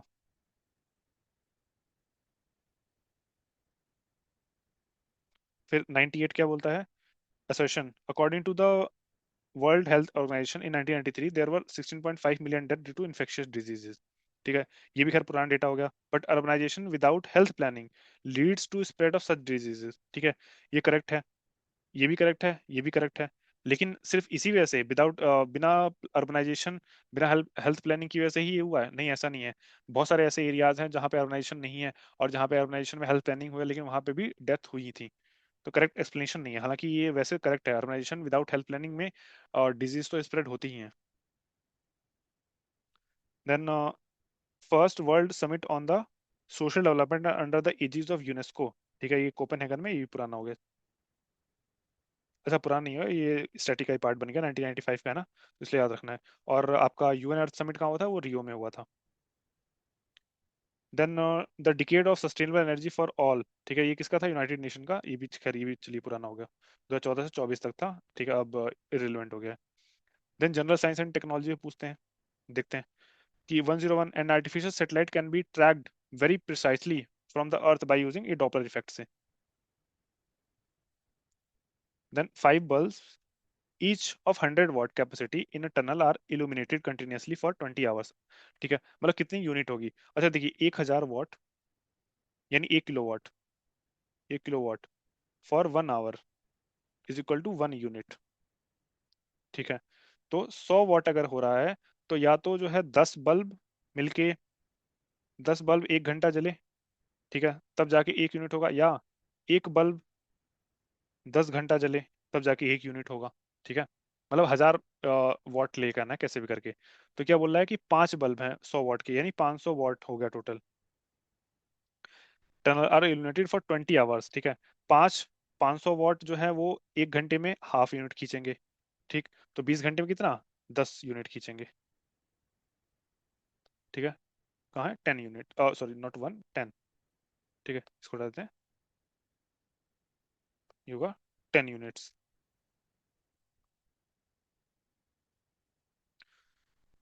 Then question 103, television viewers using dish antenna to receive satellite signal do not receive signal during rain because. होता था ना, तो पहले, अब के टाइम पे तो टीवी बहुत कम हो गया है, बहुत कम लोग देख रहे हैं, क्योंकि सबके पास इंटरनेट हो गया एक तो, और सबके पास फोन है, सब उसी पे लगे रहते हैं। तो साइज ऑफ एंटीना की वजह से होता है, एक तो बारिश होती है तो चला जाता है, रेन ड्रॉपलेट जो है वो एब्जॉर्ब कर लेते हैं रेडियो वेव्स को, ये भी ठीक है, और डिस्पर्स भी कर देते हैं अलग अलग डायरेक्शन में, ठीक है, सारे ठीक है, इसकी वजह से बारिश होती थी तो नेटवर्क चला जाते थे। Then cut diamond shines brilliantly, ये टोटल इंटरनल रिफ्लेक्शन की वजह से होता है, ठीक है। और टीआईआर का फिनोमेना किस में होता है, एक और होता है आपका ऑप्टिकल फाइबर में। ठीक, ये टीआईआर होता कैसे है, एक बार रुकिए देखते हैं। मान लीजिए ये ग्लास है, ठीक है, तो ये इसका नॉर्मल है। अब यहाँ से कोई रे आती है, ठीक है, तो ये इधर मुड़ गई, ठीक है। अब इतन इस एंगल पे आई तो यहाँ पे मुड़ गई, थोड़ा और स्लाइट एंगल पे अगर आएगी यहाँ पे, थोड़ा और मुड़ जाएगी। एक टाइम ऐसे आते आते जो है, एक टाइम ऐसा हो जाएगा कि वो ऐसे एंगल पे आ जाएगी यहाँ पे, कि वो क्रिटिकल एंगल कहलाएगा ये। अब क्रिटिकल एंगल में क्या होगा, ये आर पार नहीं जाएगी, सीधी चली जाएगी, ये ऐसे सीधी चली जाएगी, ठीक है। और अब क्रिटिकल एंगल से छोटा जब हो जाएगा, ठीक है, और एंगल, तो ये फिर इधर की जगह जाने से रिफ्लेक्ट हो जाएगी, ठीक है, इसी को इंटरनल रिफ्लेक्शन कहते हैं। तो अगर क्रिटिकल एंगल से जो है, मतलब इसको कहते हैं वैसे एंगल, ये वाला एंगल होता है, इसको इसको नापा जाता है, इसको नहीं। लेकिन अगर यहाँ से देखें तो क्रिटिकल एंगल बढ़ रहा है, ठीक है, और यहाँ से छोटा हो रहा है। तो क्रिटिकल एंगल जब से एक ज्यादा अगर हो जाएगा एंगल, तो टोटल इंटरनल रिफ्लेक्शन होना शुरू हो जाता है। ठीक है, इसको इसको याद रखना है। देन यहाँ पे थोड़ा सा जगह की कमी थी, इसलिए प्रॉपर से एक्सप्लेन नहीं कर पाया, अदरवाइज मतलब अगर आप समझे नहीं है तो कमेंट सेक्शन में लिखिएगा, उसको मैं अगली वीडियो में समझा दूंगा। अब मोबाइल फोन चार्जर जो है वो क्या होता है भाई, वो स्टेप डाउन ट्रांसफार्मर होता है, ठीक है, तभी तो वो इतने ज्यादा पावर को जो है वो कम पावर में कन्वर्ट कर देता है ना। 106 क्या है, if an unsaturated sugar solution is prepared by mixing 100 gram of sugar with half litre of water, which of the following physical quantity will not change. भाई वॉल्यूम चेंज नहीं होता है उसका, ठीक है, उसमें ऐड हो जाएगा बट वॉल्यूम चेंज नहीं होगा, उसमें घुल जाता है वो। बाकी सब चेंज होगा, मास चेंज हो जाएगा, डेंसिटी चेंज हो जाएगा, ठीक है। अगर मास चेंज हो रहा है, वॉल्यूम चेंज नहीं हो रहा, डेंसिटी ऑब्वियसली चेंज होगा, मास अपॉन वॉल्यूम से। कंसंट्रेशन भी चेंज हो जाएगा, ठीक है, वॉल्यूम चेंज नहीं होगा। Cause of sweet taste in fruits क्या होता है, फ्रक्टोज होता है, ठीक है, फ्रक्टोज ही सबसे वो है, आपका स्वीटेस्ट शुगर है। देन इसमें नेचुरल पॉलीमर कौन सा है, नेचुरल पॉलीमर जो है आपका क्या है, सिल्क है, बाकी सब फॉर वो होते हैं, आर्टिफिशियल हैं। और केवलार तो किसके लिए यूज होता है, केवलार जो है वो बुलेट प्रूफ जैकेट्स वगैरह में यूज होता है, ठीक। और बेकेलाइट थर्मोसेटिंग या थर्मो प्लास्टिक वगैरह है ये। 109 क्या है, which one of the following pair is not correctly matched, ठीक है, हार्मोन्स रेगुलेशन ऑफ, देखिए, इंसुलिन पेनक्रियास से रिलीज होता है, ब्लड ग्लूकोज को रेगुलेट करता है। मेलाटोनिन, ठीक है, मेलाटोनिन जो है स्लीप के लिए होता है, ठीक है। ऑक्सीटोसिन क्या है, वो release of milk from memory gland, ठीक है, ये भी करता है। गैस्ट्रिन जो है वो ब्लड प्रेशर को रेगुलेट नहीं करता है ये। गैस्ट्रिन जो है वो क्या करता है आपका, ये जी सेल करता है, ये स्टमक में, स्टमक वगैरह में होता है, गैस्ट्रिन जूस होता है ये, ठीक है। गैस्ट्रिक जूस को वो करता है। ठीक है, ब्लड प्रेशर को कौन कौन रेगुलेट करता है? ठीक है, ब्लड प्रेशर को इसमें नहीं दिया है, लेट मी सी। ठीक है, एल्डोस्टेरोन वगैरह जो है ब्लड प्रेशर को रेगुलेट करता है। ठीक है, चलिए।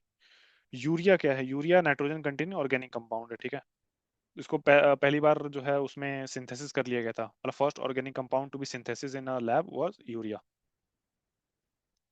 111 क्या है? The stench due to leakage of from LPG cylinder. ठीक है, वो किसकी वजह से होता है? Ethyl mercaptan. बताया था ना कि एलपीजी सिलेंडर में क्या होता है? एलपीजी सिलेंडर में वैसे तो आपका बुटेन होगा, ठीक है, लेकिन जो महक आती है, महक जो है बुटेन की कोई अपनी महक नहीं होती है, तो इसलिए महक के लिए अलग से ऐड किया जाता है इथाइल मरकैप्टन, ताकि अगर लीक हो तो आपको आइडिया लग जाए। देन 112 क्या है? ये जेनेटिक डिजीज नहीं है इसमें से। तो नाइट ब्लाइंडनेस, ये विटामिन ए से होता है, ये जेनेटिक नहीं है। ठीक है, बाकी हीमोफीलिया, कलर ब्लाइंडनेस, ये तो जेनेटिक है। ठीक है, विमेन विमेन में नहीं होता, मेल मेल में ज्यादा होता है। हीमोफीलिया जो है ये भी जेनेटिक है, ये ब्लड से रिलेटेड है। इसको रॉयल डिजीज भी कहते हैं कभी कभी। ठीक, और एल्बिनिज्म, ठीक है, ये भी जो है वो है आपका जेनेटिक डिजीज है। देन 113 देखते हैं, विटामिन और उसका रोल। तो विटामिन बी 12, ठीक है, विटामिन बी 12 की कमी अगर होती है तो उससे ब्लड फॉर्मेशन में तो प्रॉब्लम होती है। ठीक है, तो एंटी एनेमिक फैक्टर है। ठीक है, ये। फिर विटामिन सी जो है वो एस्कॉर्बिक एसिड होता है। ठीक है, एंटी एस्कॉर्बिक फैक्टर है ये।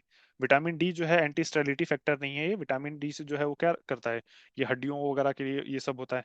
विटामिन के जो है वो कोगुलेशन करता है। ठीक है, मतलब ये ब्लड कोगुलेशन में हेल्प करता है। तो ये एंटी हेमरेजिक, ये हेमरोजिक फैक्टर तो होता है इसमें। ठीक है, तो सी जो है वो विटामिन डी वाला जो है वो एंटी स्टेरिलिटी नहीं है, ये गलत है।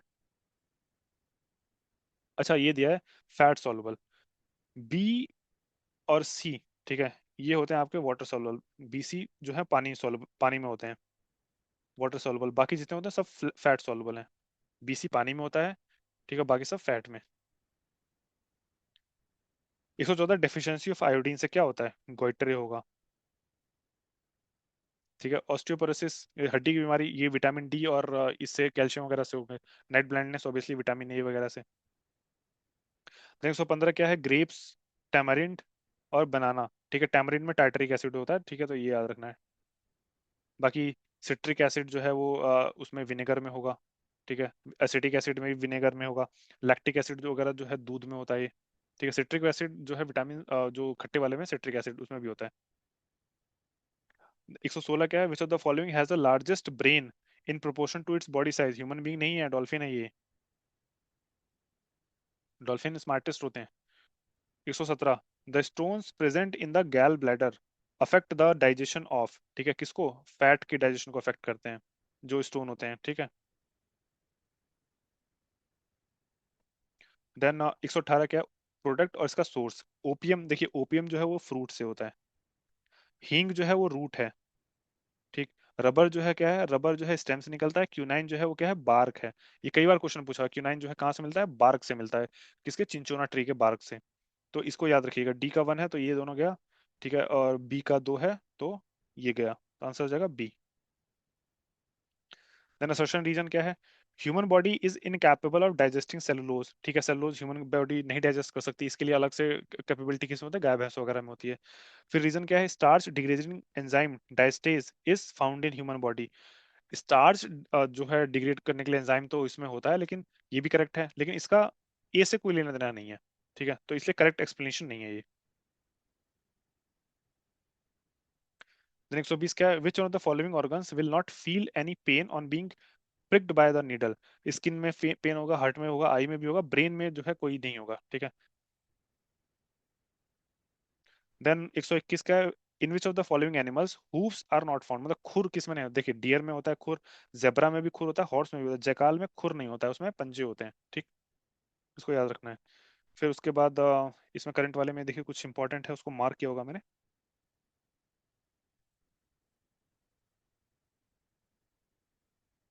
हाँ, ये देखिए, एससीओ वाला। एससीओ का जो है वो अभी मीटिंग जो है कहाँ हुआ है? वो चाइना में हुआ है। ठीक है, इसलिए इसको मार्क किया मैंने। और ये क्या है? 19 ब्रिक्स का पूछा हुआ है। 17वां ब्रिक्स आपको याद रखना है 2025 में ब्राजील में, और उसका थीम जो था वो ग्लोबल साउथ कॉपरेशन से रिलेटेड था कुछ। देन ये है क्वेश्चन नंबर 18, मतलब सरस्वती सम्मान जो है वो उस समय का पूछा हुआ है, लेकिन ये बेकार है। अभी 29th जो है वो किसको मिला है? वसुदेव मोही। ठीक है, किसके लिए? चेक बुक नाम की इन्होंने कंपाइलेशन बनाई थी, मतलब इनकी जो कोई बुक या सीरीज है ये। फिर world population day, world population day कब मनाया जाता है? एक तो 11 जुलाई को मनाया जाता है, एक ये याद रखना है। और 2025 का थीम क्या है? Empowering young people to create families. ठीक। देन और ये है एक important, Rani Jhansi marine national park, ठीक है, कब हुआ था? 1996 में हुआ था। ठीक है, अभी हम लोगों ने एक नेक्स्ट पेपर्स में 2015 में आई थिंक, ठीक है, इसके बारे में देखेंगे, मरीन नेशनल पार्क है ये। ठीक है, जापानीज एंसीफ्लाइटिस रिसर्च सेंटर, ठीक है, उस समय सेटअप हुआ था, लेकिन अब कहाँ सेटअप हुआ था? उत्तर प्रदेश में हुआ था। देन 147 देखिए, ये इंपॉर्टेंट है कि फॉरेस्ट रिसर्च इंस्टीट्यूट, ठीक है, ये कई बार पूछ चुका है, ये देहरादून में है। ठीक है, तो ए का थ्री सही आंसर निकल गया आपका B. But Indian grassland and fodder research institute, ठीक है, ये कहाँ है? झांसी में। फिर सेंट्रल एरिड, एरिड जो है वो कहाँ होगा? एरिड जो नाम से ही लग रहा है वो जोधपुर में, मतलब राजस्थान वाले में होगा। इंडियन एग्रीकल्चर रिसर्च इंस्टीट्यूट, ठीक है, ये न्यू दिल्ली में है, वो पूसा रोड है, जो आपका करोल बाग ओल्ड राजेंद्र नगर जहाँ पे कोचिंग वगैरह होती है, ठीक है, उसी के आसपास है ये, पूसा रोड के पास। ठीक है, तो ये भी इंपॉर्टेंट है, इसको भी याद रखिए, बी। फिर विच of the following is not correctly matched? World environment day 5 जून है, अर्थ डे 22 अप्रैल है, और ओजोन डे जो है 16 सितंबर है, तो सारे ये याद कराए थे। एंटी टोबैको डे जो है वो 31 मई को है। 22 22 मार्च को क्या होता है? वाटर डे होता है। 22 अप्रैल को अर्थ डे होता है। 22 मई को क्या होगा? Biodiversity day. ठीक है, और वर्ल्ड एनवायरनमेंट डे 5 जून को। देन ओजोन डे जो है वो 16 तारीख को, 16 सितंबर को। ठीक है, एक ये इंपॉर्टेंट देखिए, ये भी कई बार पूछा हुआ है, स्पोर्ट्स गुड्स के लिए कौन सा फेमस है? मेरठ के लिए, लेकिन अभी पूछा हुआ है जीआई टैग 2025 में किसको मिला है? मेरठ से मिला है जीआई टैग। 71st बीपीएससी में क्वेश्चन पूछा है, सीजर्स के लिए मिला है, ठीक है, कैंचियों के लिए मिला है। ठीक। फिर ब्रासवेयर, ब्रासवेयर के लिए मुरादाबाद फेमस है। ठीक है, एक ये इंपॉर्टेंट है। और ग्लासवेयर के लिए, मतलब जो चूड़ियों के लिए, कौन सा? फिरोजाबाद फेमस है। फिर वुड कार्विंग, वुड कार्विंग के लिए जो है किसका? ये आपका फेमस, रुकिए, वुड कार्विंग के लिए, ठीक है, अच्छा, इससे आंसर निकलेगा A का 3, C का 1। A का 3, तो ये गया C का 1, तो इसका आंसर बी हो जाएगा। तो मैच बॉक्स के लिए क्या? बरेली फेमस है। ठीक है, और वुड कार्विंग के लिए सहारनपुर फेमस है। ठीक। देन क्वेश्चन नंबर 150 क्या है? How many agroclimatic zones are found in Uttar Pradesh? कितने हैं? 9 हैं उत्तर प्रदेश में, और बिहार में आपके 3 हैं। ठीक। एग्रोक्लाइमेटिक जोन्स सारे याद रखने हैं, वेरी इंपॉर्टेंट। ठीक है, तो इसी के साथ जो है 2017 का पेपर भी हो गया, और जल्दी जल्दी हम लोग 2010 तक का पेपर को खत्म कर लेंगे। और आप, अगर आपको इसका पीडीएफ चाहिए तो आप टेलीग्राम चैनल पे ज्वाइन कर सकते हैं। और जो क्वेश्चन मैं पूछ रहा हूँ, मतलब ये कमेंट सेक्शन में डालिए, उसको जरूर अटेम्प्ट किया करिए। ठीक है, वो आपके नॉलेज को इम्प्रूव करेगा, और आपका जो मार्क्स है वो उसको मैक्सिमाइज करने में हेल्प करेगा। चलिए, मिलते हैं फिर नेक्स्ट वीडियो में 2015 2016 वाले पेपर के साथ। तब तक के लिए धन्यवाद।